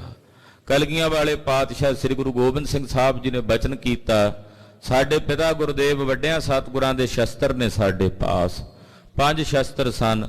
ਆਖਿਆ ਲਓ ਸਾਹਿਬ ਦੇਵਾਂ ਜੀ ਇਹ ਸ਼ਸਤਰ ਸਤਕਾਰ ਸਹਿਤ ਪਾਲਕੀ 'ਚ ਸਜਾ ਕੇ ਲੈ ਜਾਓ, ਇਹਨਾਂ ਦਾ ਸੋਹਣਾ ਆਸਣ ਲਾ ਕੇ ਤਖਤ ਲਾ ਕੇ ਇਹ ਸ਼ਸਤਰ ਉੱਤੇ ਪ੍ਰਕਾਸ਼ ਕਰਕੇ ਸਵੇਰੇ ਇਹਨਾਂ ਦੀ ਰੋਜ਼ ਪੂਜਾ ਕਰਨੀ, ਧੂਫ ਬੱਤੀ ਕਰਕੇ ਜਦੋਂ ਦਰਸ਼ਨ ਕਰੋਗੇ ਨਾ ਸ਼ਸਤਰਾਂ ਦੇ ਤਾਂ ਇਹਨਾਂ ਸ਼ਸਤਰਾਂ ਦੇ ਦਰਸ਼ਨਾਂ 'ਚ ਤੁਹਾਨੂੰ ਰੋਜ਼ਾਨਾ ਸਾਡੇ ਦਰਸ਼ਨ ਹੋਇਆ ਕਰਨਗੇ।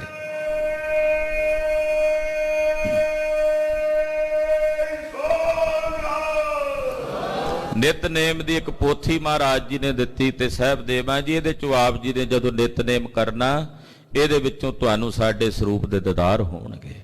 ਮਾਤਾ ਜੀ ਚਿੱਤ ਨਹੀਂ ਸੀ ਕਰਦਾ ਆਉਣ ਨੂੰ, ਪਰ ਸਾਹਿਬ ਦਾ ਹੁਕਮ ਕਲਗੀਧਰ ਦਾ ਮੰਨ ਕੇ ਮਾਤਾ ਜੀ ਦਿੱਲੀ ਆਏ।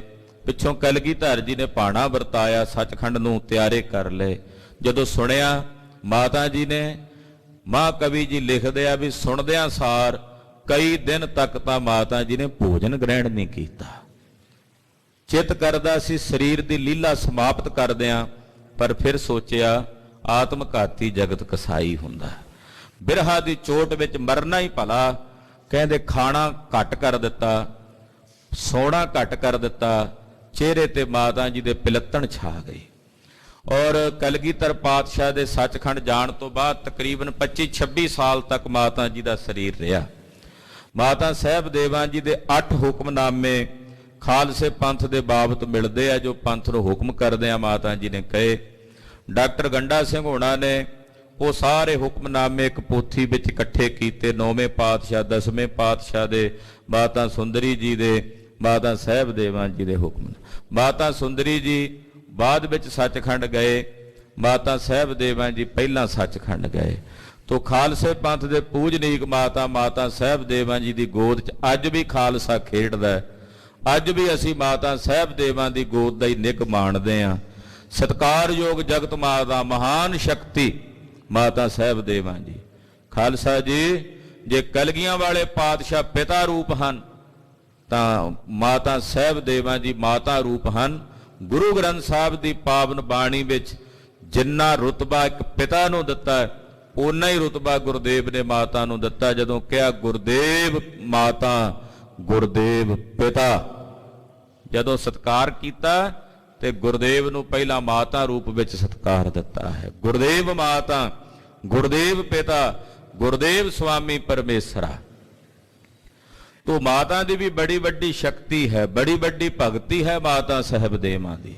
ਜਦੋਂ ਖਾਲਸਾ ਪੰਥ ਵਰਤਦਾ ਹੈ, ਜਿਵੇਂ ਇੱਕ ਮਾਂ ਆਪਣੇ ਪੁੱਤ ਵੱਲ ਵੇਖਦੀ ਹੈ ਨਾ ਖੇਡਦੇ ਹੋਏ ਨੂੰ, ਹਰ ਵੇਲੇ ਉਹਦੇ ਤੇ ਨਿਗਾਹ ਰੱਖਦੀ ਹੈ ਕਿਤੇ ਮੇਰਾ ਪੁੱਤ ਡਿੱਗ ਕੇ ਸੱਟ ਫੇਟ ਨਾ ਖਾ ਲਵੇ। ਹਰ ਵੇਲੇ ਉਹਦੀ ਨਿਗਾਹ 'ਚ ਕੰਮ ਕੋਈ ਵੀ ਕਰਦੀ ਹੋਵੇ ਧਿਆਨ ਉਹਦਾ ਆਪਣੇ ਬੱਚੇ ਵੱਲ, ਖੇਡਦੇ ਵੱਲ ਹੁੰਦਾ ਹੈ। ਇਦਾਂ ਹੀ ਮਾਤਾ ਸਾਹਿਬ ਦੇਵਾਂ ਜੀ ਆਪਣੇ ਖਾਲਸੇ ਪੰਥ ਰੂਪੀ ਪੁੱਤਰ ਵੱਲ ਹਰ ਵੇਲੇ ਹੀ ਵੇਖਦੇ ਆ ਤੇ ਵੇਖ ਕੇ ਅਸੀਸਾਂ ਹੀ ਦੇਈ ਜਾਂਦੇ ਆਪਣੇ ਪੁੱਤਰਾਂ ਨੂੰ। ਅਸੀਸਾਂ ਦਿੰਦਿਆਂ ਕਹਿੰਦੇ ਪੂਤਾ ਮਾਤਾ ਕੀ ਆਸੀਸ, ਪੂਤਾ ਮਾਤਾ ਕੀ ਆਸੀਸ, ਪੂਤਾ ਮਾਤਾ ਕੀ ਆਸੀਸ, ਪੂਤਾ ਮਾਤਾ ਕੀ ਆਸੀਸ, ਪੂਤਾ ਮਾਤਾ ਕੀ ਆਸੀਸ, ਪੂਤਾ ਮਾਤਾ ਕੀ ਆਸੀਸ, ਪੂਤਾ ਮਾਤਾ ਕੀ ਆਸੀਸ, ਪੂਤਾ ਮਾਤਾ ਕੀ ਆਸੀਸ। ਅਸੀਸ ਦਿੰਦੇ ਨਿਮਖ ਨਾ ਬਿਸਰੋ ਤੁਮ ਕੋ ਹਰ ਹਰ, ਨਿਮਖ ਨਾ ਬਿਸਰੋ ਤੁਮ ਕੋ ਹਰ ਹਰ, ਨਿਮਖ ਨ ਬਿਸਰੋ ਤੁਮ ਕੋ ਹਰ ਹਰ, ਨਿਮਖ ਨ ਬਿਸਰੋ ਤੁਮ ਕੋ ਹਰ ਹਰ। ਸਦਾ ਭਜੋ ਜਗਦੀਸ਼, ਸਦਾ ਭਜੋ ਜਗਦੀਸ਼, ਸਦਾ ਭਜੋ ਜਗਦੀਸ਼, ਸਦਾ ਭਜੋ ਜਗਦੀਸ਼। ਪੁੱਤ ਖੇਡਦਾ ਹੋਵੇ ਨਾ ਤੇ ਕਈ ਵੇਰੀ ਭੱਜ ਕੇ ਆ ਕੇ ਮਾਤਾ ਦੀ ਗੁੱਸੇ ਵਿੱਚ ਆ ਕੇ ਨੱਕ ਫੜ ਲੈਂਦਾ, ਕਦੇ ਆ ਕੇ ਗੁੱਸੇ 'ਚ ਕੰਨ ਪੁੱਟ ਦਿੰਦਾ। ਪਰ ਪੁੱਤਰ ਜਿੰਨੇ ਮਰਜ਼ੀ ਅਪਰਾਧ ਕਰੀ ਜੇ ਮਾਂ ਚੇਤੇ ਨਹੀਂ ਰੱਖਦੀ। ਭਗਤ ਕਬੀਰ ਜੀ ਮਹਾਰਾਜ ਜੀ ਨੇ ਪਰਮੇਸ਼ਰ ਨੂੰ ਮਾਂ ਰੂਪ ਵਿੱਚ ਇੰਨਾ ਸਨਮਾਨ ਦਿੱਤਾ, ਆਖਿਆ ਸੋਤੇ ਅਪਰਾਧ ਕਰਤ ਹੈ ਜੇਤੇ, ਜਨਨੀ ਚੀਤ ਨ ਰਾਖਸ ਤੇਤੇ। ਰਾਮਈਆ ਹੋ ਬਾਰਕ ਤੇਰਾ, ਕਾਹੇ ਨ ਖੰਡਸ ਅਵਗੁਣ ਮੇਰਾ। ਜੇ ਅਤ ਕ੍ਰੋਪ ਕਰੇ ਘਰ ਧਾਇਆ, ਤਾਂ ਪੀ ਚੀਤ ਨ ਰਾਖਸ ਮਾ। ਜੇ ਗੁੱਸੇ 'ਚ ਆ ਕੇ ਮਾਂ ਵੱਲ ਵਧੇ ਵੀ ਨਾ ਪੁੱਤ ਤੇ ਮਾਂ ਚੇਤੇ ਨਹੀਂ ਰੱਖਦੀ, ਉਹਨੂੰ ਆਪਣੇ ਪੁੱਤ ਦੇ ਅਪਰਾਧ ਚੇਤੇ ਨਹੀਂ ਆਉਂਦੇ, ਉਹ ਗੁੱਸਾ ਨਹੀਂ ਕਰਦੀ। ਉਹ ਰੀਝ ਕੇ ਸਗੋਂ ਆਪਣੇ ਪੁੱਤ ਨੂੰ ਘੁੱਟ ਕੇ ਗਲ ਨਾਲ ਲਾ ਕੇ ਕਹਿੰਦੀ ਹੈ ਬੱਚੇ ਇਹ ਭੁੱਲ ਨਹੀਂ ਕਰਨੀ ਤੈ, ਇਹ ਅਪਰਾਧ ਨਹੀਂ ਕਰਨਾ ਤੈ। ਮਾਤਾ ਸਾਹਿਬ ਦੇਵਾਂ ਜੀ ਨੂੰ ਬੇਨਤੀ ਕਰੀਏ, ਮਾਤਾ ਜੀ ਅਸੀਂ ਅਪਰਾਧੀ ਹਾਂ, ਬਾਰ-ਬਾਰ ਭੁੱਲਾਂ ਕਰਦੇ ਹਾਂ, ਕਿਰਪਾ ਕਰਿਓ ਮਾਤਾ ਜੀ ਸਾਡੇ ਅਪਰਾਧ ਨਾ ਚੇਤੇ ਰੱਖਿਓ, ਬਖਸ਼ ਦਿਓ ਜੇ, ਖਿਮਾ ਕਰ ਦਿਓ ਜੇ, ਆਪਣੇ ਬੱਚਿਆਂ ਦੇ ਸਿਰ ਤੇ ਮਿਹਰਾਂ ਭਰਿਆ ਹੱਥ ਰੱਖਿਓ ਮਾਤਾ ਸਾਹਿਬ ਦੇਵਾਂ ਜੀ। ਕਲਗੀਆਂ ਵਾਲੇ ਪਾਤਸ਼ਾਹ ਪੰਥ ਦੇ ਬਾਲੀ ਜਗਤ ਪਿਤਾ ਤੋਂ ਬੜਾ ਭੈ ਆਉਂਦਾ, ਉਹਨਾਂ ਪਿਤਾ ਤੋਂ ਤਾਂ ਡਰ ਹੀ ਆਉਂਦਾ ਨਾ, ਭੈ ਆਉਂਦਾ। ਮਾਂ ਦੇ ਨਾਲ ਪੁੱਤ ਆਪਣੇ ਦਿਲਾਂ ਦੀਆਂ ਗੱਲਾਂ ਖੋਲ ਕੇ ਕਰ ਲੈਂਦਾ। ਤੇ ਮਾਤਾ ਜੀ ਜਦੋਂ ਸਿਫਾਰਿਸ਼ ਦੀ ਲੋੜ ਪਵੇ ਤੇ ਬਾਜਾਂ ਵਾਲੇ ਸੁਆਮੀ ਕੋਲ ਸਾਡੀ ਸਿਫਾਰਿਸ਼ ਕਰ ਦਿਓ ਤੇ ਕਿਉਂ ਜੇ ਨੇ ਭੁੱਲ ਕੀਤੀ ਹੈ, ਤੁਸੀਂ ਪਿਤਾ ਹੋ, ਕਿਰਪਾ ਦੇ ਘਰ ਵਿੱਚ ਆ ਕੇ ਬਖਸ਼ ਦਿਓ। ਜਗਤ ਮਾਤਾ, ਮਾਤਾ ਸਾਹਿਬ ਦੇਵਾਂ ਜੀ ਆਦਿ ਸ਼ਕਤੀ ਹਨ, ਐਸੀ ਮਹਾਨ ਸ਼ਕਤੀ ਜੋ ਖਾਲਸੇ ਪੰਥ ਦੇ ਵਿੱਚ ਮਾਤਾ ਸਾਹਿਬ ਦੇਵਾਂ ਜੀ ਦੀ ਵਰਤਦੀ ਹੈ। ਕਲਗੀਆਂ ਵਾਲੇ ਪਾਤਸ਼ਾਹ ਜਿੱਥੇ ਪੰਥ ਵਿੱਚ ਵਰਤਦੇ ਹਨ, ਉੱਥੇ ਮਾਤਾ ਸਾਹਿਬ ਦੇਵਾਂ ਜੀ ਵੀ ਖਾਲਸੇ ਪੰਥ ਵਿੱਚ ਵਰਤਦੇ ਨੇ। ਮਾਤਾ ਸਾਹਿਬ ਦੇਵਾਂ ਜੀ ਦੇ ਪਵਿੱਤਰ ਪਾਵਨ ਆਗਮਨ ਪੁਰਬ ਦੀਆਂ, ਜਨਮ ਦਿਹਾੜੇ ਦੀਆਂ ਸਮੁੱਚੀਆਂ ਗੁਰੂ ਕੀਆਂ ਸਾਜੀਆਂ ਨਵਾਜੀਆਂ ਸੰਗਤਾਂ ਨੂੰ ਲੱਖ ਲੱਖ ਵਧਾਈਆਂ ਹੋਵਣ। ਸਾਡਾ ਸਭ ਦਾ ਗਾਵਿਆ ਸੁਣਿਆ ਮਾਤਾ ਜੀ ਆਪਣੇ ਚਰਨਾਂ 'ਚ ਪ੍ਰਵਾਨ ਕਰਨ। ਸਾਡੀਆਂ ਹਾਜ਼ਰੀਆਂ ਮਾਤਾ ਸਾਹਿਬ ਦੇਵਾਂ ਜੀ ਆਪਣੇ ਚਰਨਾਂ 'ਚ ਪ੍ਰਵਾਨ ਕਰ ਲੈਣ। ਅੰਮ੍ਰਿਤ ਵੇਲੇ ਸ੍ਰੀ ਮੁਖ ਵਾਕ ਹੁਕਮਨਾਮੇ ਦੀ ਦਾਤ ਸਤਿਗੁਰੂ ਜੀ ਨੇ ਬਖਸ਼ਿਸ਼ ਕੀਤੀ ਹੈ। ਧੰਨ ਸ੍ਰੀ ਗੁਰੂ ਅਮਰਦਾਸ ਤੀਸਰੇ ਪਾਤਸ਼ਾਹ ਜੀ ਮਹਾਰਾਜ ਕਿਰਪਾ ਦੇ ਘਰ ਵਿੱਚ ਆਏ ਹਨ। ਆਓ ਸਰਵਣ ਕਰਨ ਤੋਂ ਪਹਿਲਾਂ ਗੁਰੂ ਚਰਨਾਂ 'ਚ ਆਪਣੀਆਂ ਹਾਜ਼ਰੀਆਂ ਲਵਾਉਂਦੇ ਆਖੋ ਜੀ ਸਤਨਾਮ ਸ੍ਰੀ ਵਾਹਿਗੁਰੂ ਸਾਹਿਬ ਜੀ। ਸਤਨਾਮ ਸ੍ਰੀ ਵਾਹਿਗੁਰੂ ਸਾਹਿਬ ਜੀ। ਤਨਾਸਰੀ ਮਹੱਲਾ ਤੀਜਾ। ਕਾਚਾ ਧਨ ਸੰਚੈ ਮੂਰਖ ਗਾਵਾਰ। ਤਨਾਸਰੀ ਰਾਗ ਹੈ। ਤੀਸਰੇ ਪਾਤਸ਼ਾਹ ਨਿਮਾਣਿਆਂ ਦੇ ਮਾਣ ਸਤਿਗੁਰੂ, ਨਿਤਾਣਿਆਂ ਦੇ ਤਾਣ ਸਤਿਗੁਰੂ ਧੰਨ ਸ੍ਰੀ ਗੁਰੂ ਅਮਰਦਾਸ ਸਾਹਿਬ ਜੀ ਮਹਾਰਾਜ ਇਹ ਪਾਵਨ ਬਚਨ ਫਰਮਾਉਂਦੇ, ਕਾਚਾ ਧਨ ਸੰਚੈ ਮੂਰਖ ਗਾਵਾਰ। ਕੱਚਾ ਧਨ ਮੂਰਖ ਤੇ ਗਵਾਰ ਨਾ ਸਮਝ ਲੋਕ ਉਹ ਕੱਚੇ ਧਨ ਨੂੰ ਇਕੱਠਾ ਕਰਨ 'ਚ ਲੱਗੇ ਹੋਏ ਆ, ਜਿਹੜਾ ਇੱਥੇ ਰਹਿ ਜਾਣਾ। ਜਿਹਨੂੰ ਵਿਖਿਆ ਦਾ ਧਨ ਕਿਹਾ, ਜਿਹਨੇ ਇੱਕ ਕਦਮ ਵੀ ਨਾਲ ਨਹੀਂ ਜਾਣਾ, ਉਹਨੂੰ ਇਕੱਠਾ ਕਰਨ ਵਿੱਚ ਦਿਨ ਰਾਤ ਮਨੁੱਖ ਦੀ ਸੁਰਤ ਹੈ। ਸਭ ਦਾ ਸਾਡਾ ਧਿਆਨ ਉੱਥੇ ਹੀ ਕੇਂਦਰਿਤ ਹੈ। ਇੱਕ ਅਕਾਲ ਪੁਰਖ ਪਰਮੇਸ਼ਰ ਦਾ ਨਾਮ ਧਨ ਜੋ ਸੱਚਾ ਧਨ ਹੈ, ਉਸ ਪਾਸੇ ਸਾਡੀ ਸੁਰਤ ਨਹੀਂ ਹੈ, ਉਸ ਪਾਸੇ ਸਾਡਾ ਧਿਆਨ ਨਹੀਂ ਹੈ। ਜਿਹਨੇ ਨਾਲ ਨਿਭਣਾ ਹੈ ਇਸ ਲੋਕ ਵਿੱਚ ਵੀ ਤੇ ਪਰਲੋਕ ਵਿੱਚ ਵੀ। ਕੱਚੇ ਧਨ ਨੂੰ ਇਕੱਤਰ ਕਰਨ ਵਿੱਚ ਮਾਇਆ ਮਨੋ ਨਾ ਵੀਸਰੈ, ਮੰਗੈ ਦਮਾ ਦਮ ਦਾ ਖਿਆਲ ਸਾਡੇ ਅੰਦਰ ਦਿਨ ਰਾਤ ਬਣਿਆ ਹੋਇਆ। ਇਸੇ ਪਾਸੇ ਸਾਡੀ ਭੱਜ ਦੌੜ ਹੈ। ਗਰੀਬ ਨਵਾਜ ਪਾਤਸ਼ਾਹ ਕਹਿੰਦੇ ਕੰਮ ਮੂਰਖਾਂ ਦਾ ਹੈ, ਇਹ ਕੰਮ ਗਵਾਰਾਂ ਦਾ ਹੈ, ਨਾ ਸਮਝਾਂ ਦਾ ਹੈ, ਜਿਹੜੇ ਕੱਚਾ ਧਨ ਇਕੱਤਰ ਕਰਦੇ ਹਨ, ਕੱਚੇ ਧਨ ਨੂੰ ਜੋੜਦੇ ਹਨ। ਇਹਦੇ ਬਾਰੇ ਇਉਂ ਮਹਾਂਪੁਰਖ ਦੱਸਦੇ ਕਿ ਇੱਕ ਵਾਰੀ ਬਾਬਾ ਮੋਹਰੀ ਜੀ ਦੇ ਮਨ 'ਚ ਸੰਕਲਪ ਆ ਗਿਆ ਵੀ 1000 ਟਕਾ ਕਦੇ ਇਕੱਠਾ ਨਹੀਂ ਗਿਣਿਆ।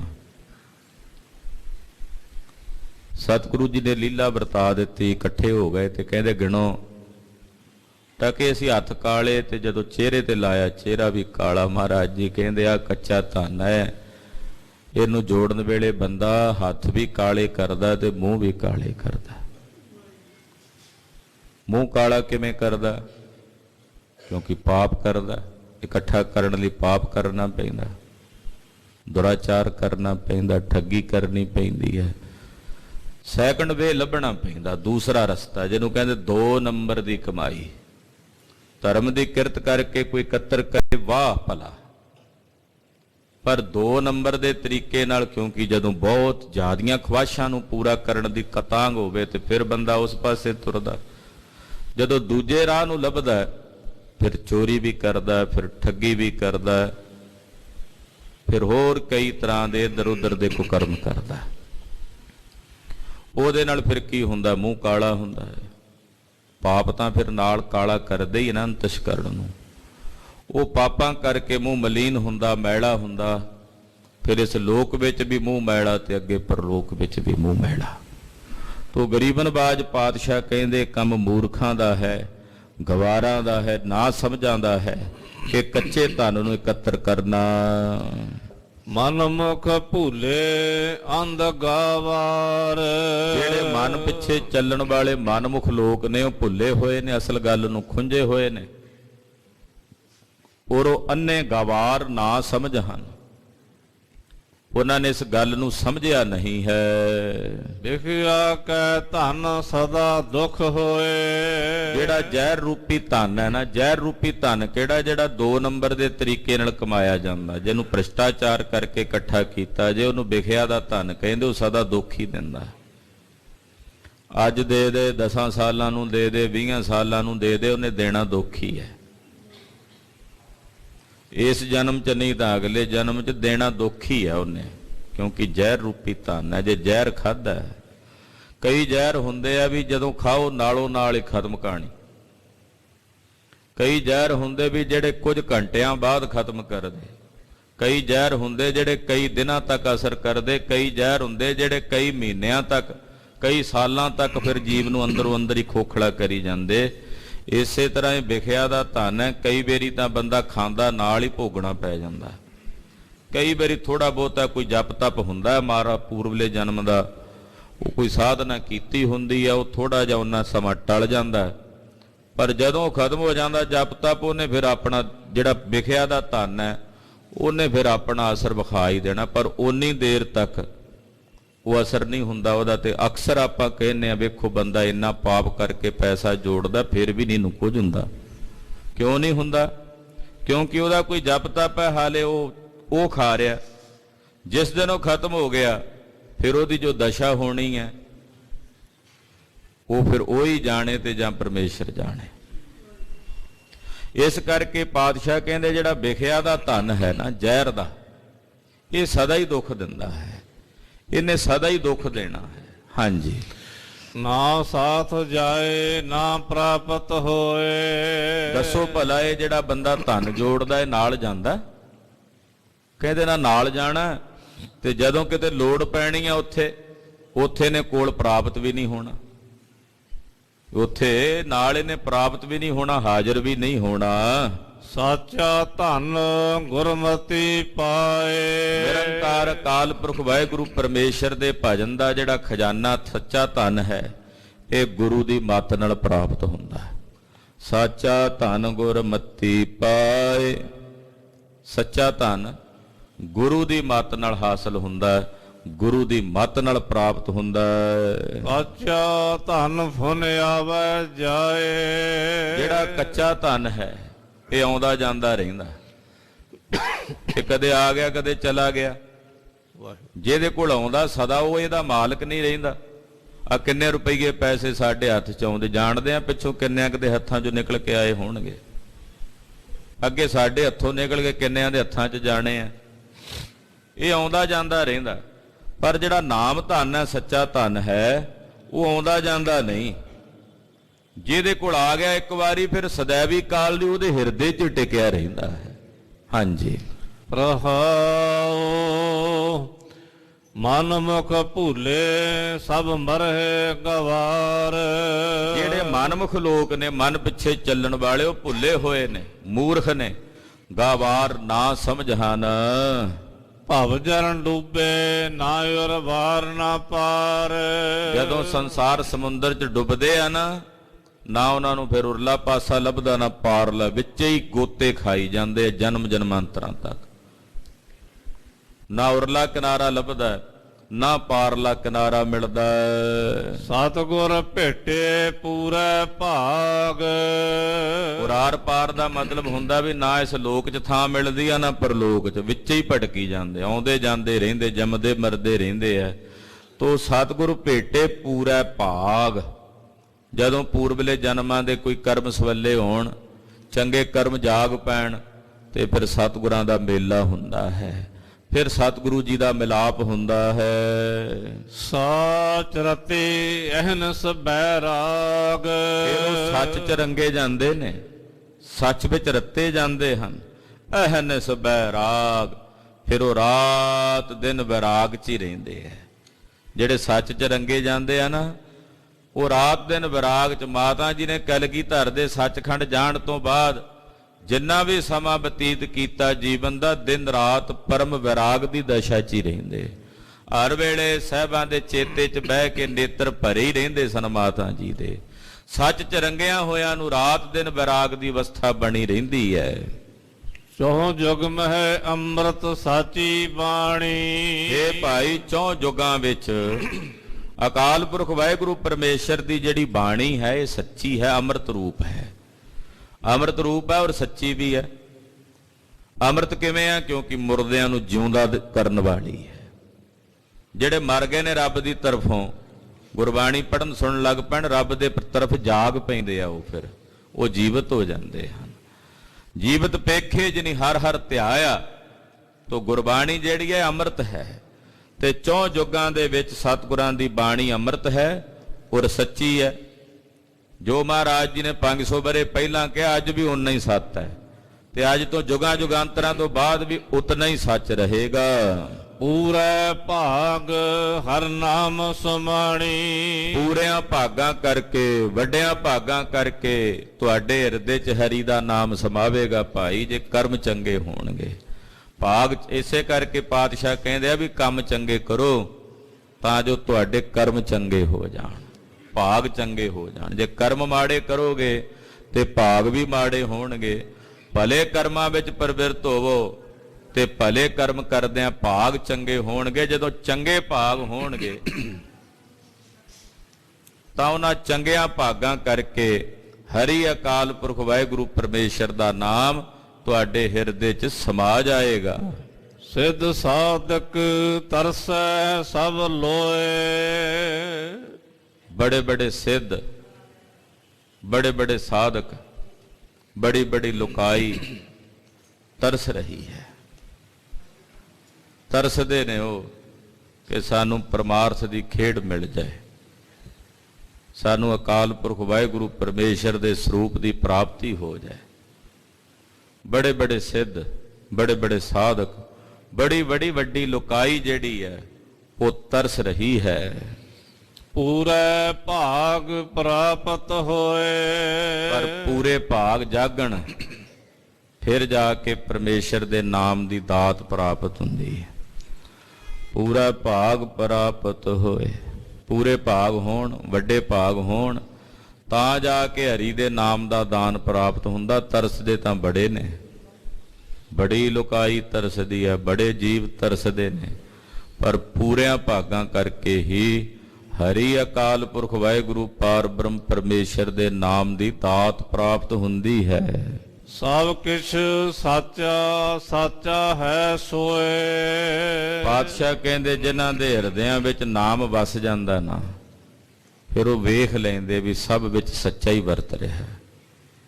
ਉਹੀ ਸੱਚਾ ਹੈ ਸਾਰਿਆਂ ਵਿੱਚ, ਉਹੀ ਸੱਚਾ ਸਾਰਿਆਂ 'ਚ ਸ਼ੋਭਨੀਕ ਹੋ ਰਿਹਾ ਹੈ। ਉਤਮ ਬ੍ਰਹਮ ਪਛਾਣੈ ਕੋਏ। ਉਸ ਉਤਮ ਬ੍ਰਹਮ ਨੂੰ ਕੋਈ ਵਿਰਲਾ ਹੀ ਪਛਾਣਦਾ ਹੈ, ਹਰ ਇੱਕ ਨੂੰ ਪਛਾਣ ਨਹੀਂ ਆਉਂਦੀ।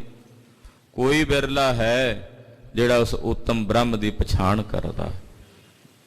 ਅਕਾਲ ਪੁਰਖ ਵਾਹਿਗੁਰੂ ਪਰਮੇਸ਼ਰ ਪਰਮ ਉੱਤਮ ਹੈ, ਬ੍ਰਹਮ ਹੈ, ਪਰ ਉਹਨੂੰ ਪਛਾਣੇਗਾ ਉਹ ਜਿਹੜਾ ਕੋਈ ਵਿਰਲਾ ਗੁਰੂ ਦੀ ਬਖਸ਼ਿਸ਼ ਦਾ ਪਾਤਰ ਹੋਵੇਗਾ। ਸੱਚ ਸਾਚਾ ਸੱਚ ਆਪ ਦ੍ਰਿੜਾਏ। ਪਰਮੇਸ਼ਰ ਸੱਚ ਹੈ, ਉਹਦਾ ਜੋ ਅਵਤਾਰ ਗੁਰੂ ਹਨ ਉਹ ਵੀ ਸੱਚ ਹੈ। ਤੋ ਸੱਚੇ ਗੁਰੂ ਨੇ ਸੱਚ ਦ੍ਰਿੜਾ ਦਿੱਤਾ, ਆਪਣੇ ਸਿੱਖ ਨੂੰ ਸੱਚ ਦ੍ਰਿੜ ਕਰਾ ਦਿੱਤਾ। ਸਾਡੇ ਹਿਰਦੇ 'ਚ ਸੱਚ ਦ੍ਰਿੜ ਕਰਾਇਆ ਕਿ ਨਾਮ ਹੀ ਤ੍ਰਈ ਕਾਲ ਸੱਚ ਹੈ। ਤੋ ਸੱਚਾ ਨਾਮ ਸਤਿਗੁਰੂ ਜੀ ਨੇ ਸੱਚੇ ਨੇ ਦ੍ਰਿੜ ਕਰਾ ਦਿੱਤਾ। ਨਾਨਕ ਆਪੇ ਵੇਖੈ ਆਪੇ ਸੱਚ ਲਾਏ। ਧੰਨ ਸ੍ਰੀ ਗੁਰੂ ਅਮਰਦਾਸ ਤੀਸਰੇ ਪਾਤਸ਼ਾਹ ਜੀ ਮਹਾਰਾਜ ਜੀ ਫਰਮਾਉਂਦੇ ਹਨ, ਵਾਹਿਗੁਰੂ ਆਪ ਹੀ ਵੇਖਦਾ ਸਭ ਨੂੰ, ਆਪ ਹੀ ਜਿਹਨੂੰ ਸੱਚ ਚ ਲਾਉਣਾ ਸੱਚ ਚ ਲਾ ਲੈਂਦਾ। ਆਪ ਜਿਨ੍ਹਾਂ ਤੇ ਤਰਸ ਕਰਕੇ ਦਇਆ ਕਰਕੇ ਆਪਣੇ ਨਾਮ ਨਾਲ ਜੋੜਦਾ ਉਹ ਜੁੜ ਜਾਂਦੇ ਹਨ। ਗੁਰਦੇਵ ਕਿਰਪਾ ਕਰਨ। ਸਾਡਾ ਇਹ ਸਭ ਦਾ ਗਾਵਿਆ ਸੁਣਿਆ ਸਤਿਗੁਰੂ ਜੀ ਥਾਏ ਪਾਵਨ। ਗੁਰੂ ਕੀ ਬਾਣੀ ਅਗਾਧ ਬੋਧ ਹੈ, ਵਿਚਾਰਾਂ ਕਰਦਿਆਂ ਹੋਈਆਂ ਭੁੱਲਾਂ ਚੁੱਕਾਂ ਦੀ ਖਿਮਾ ਕਰਨੀ। ਅਰਦਾਸ ਕਰਨੀ ਸਤਿਗੁਰੂ ਜੀ ਅਗਾਂਹ ਵਾਸਤੇ ਸਤਬੁੱਧੀ ਔਰ ਸਮਤ ਪ੍ਰਦਾਨ ਕਰਨ। ਜਗਤ ਮਾਤਾ ਖਾਲਸੇ ਪੰਥ ਦੇ ਪੂਜਨੀਕ ਮਾਤਾ, ਮਾਤਾ ਸਾਹਿਬ ਦੇਵਾਂ ਜੀ ਦੇ ਪਾਵਨ ਪਵਿੱਤਰ ਆਗਮਨ ਪੁਰਬ ਦੀਆਂ, ਜਨਮ ਦਿਹਾੜੇ ਦੀਆਂ ਸਮੁੱਚੀਆਂ ਗੁਰੂ ਕੀਆਂ ਸਾਜੀਆਂ ਨਵਾਜੀਆਂ ਸੰਗਤਾਂ ਨੂੰ, ਸਮੁੱਚੇ ਖਾਲਸੇ ਪੰਥ ਨੂੰ ਲੱਖ ਲੱਖ ਵਧਾਈਆਂ ਹੋਵਣ। ਵਾਹਿਗੁਰੂ ਵਾਹਿਗੁਰੂ ਵਾਹਿਗੁਰੂ ਵਾਹਿਗੁਰੂ ਵਾਹਿਗੁਰੂ ਵਾਹਿਗੁਰੂ ਵਾਹਿਗੁਰੂ ਵਾਹਿਗੁਰੂ ਵਾਹਿਗੁਰੂ ਵਾਹਿਗੁਰੂ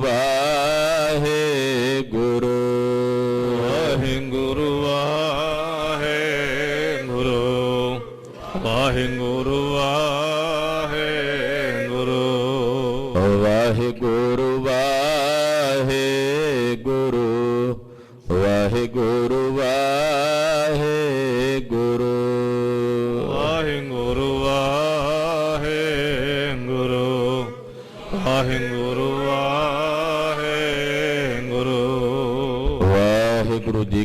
ਖਾਲਸਾ ਵਾਹਿਗੁਰੂ ਜੀ ਕੀ ਫਤਿਹ।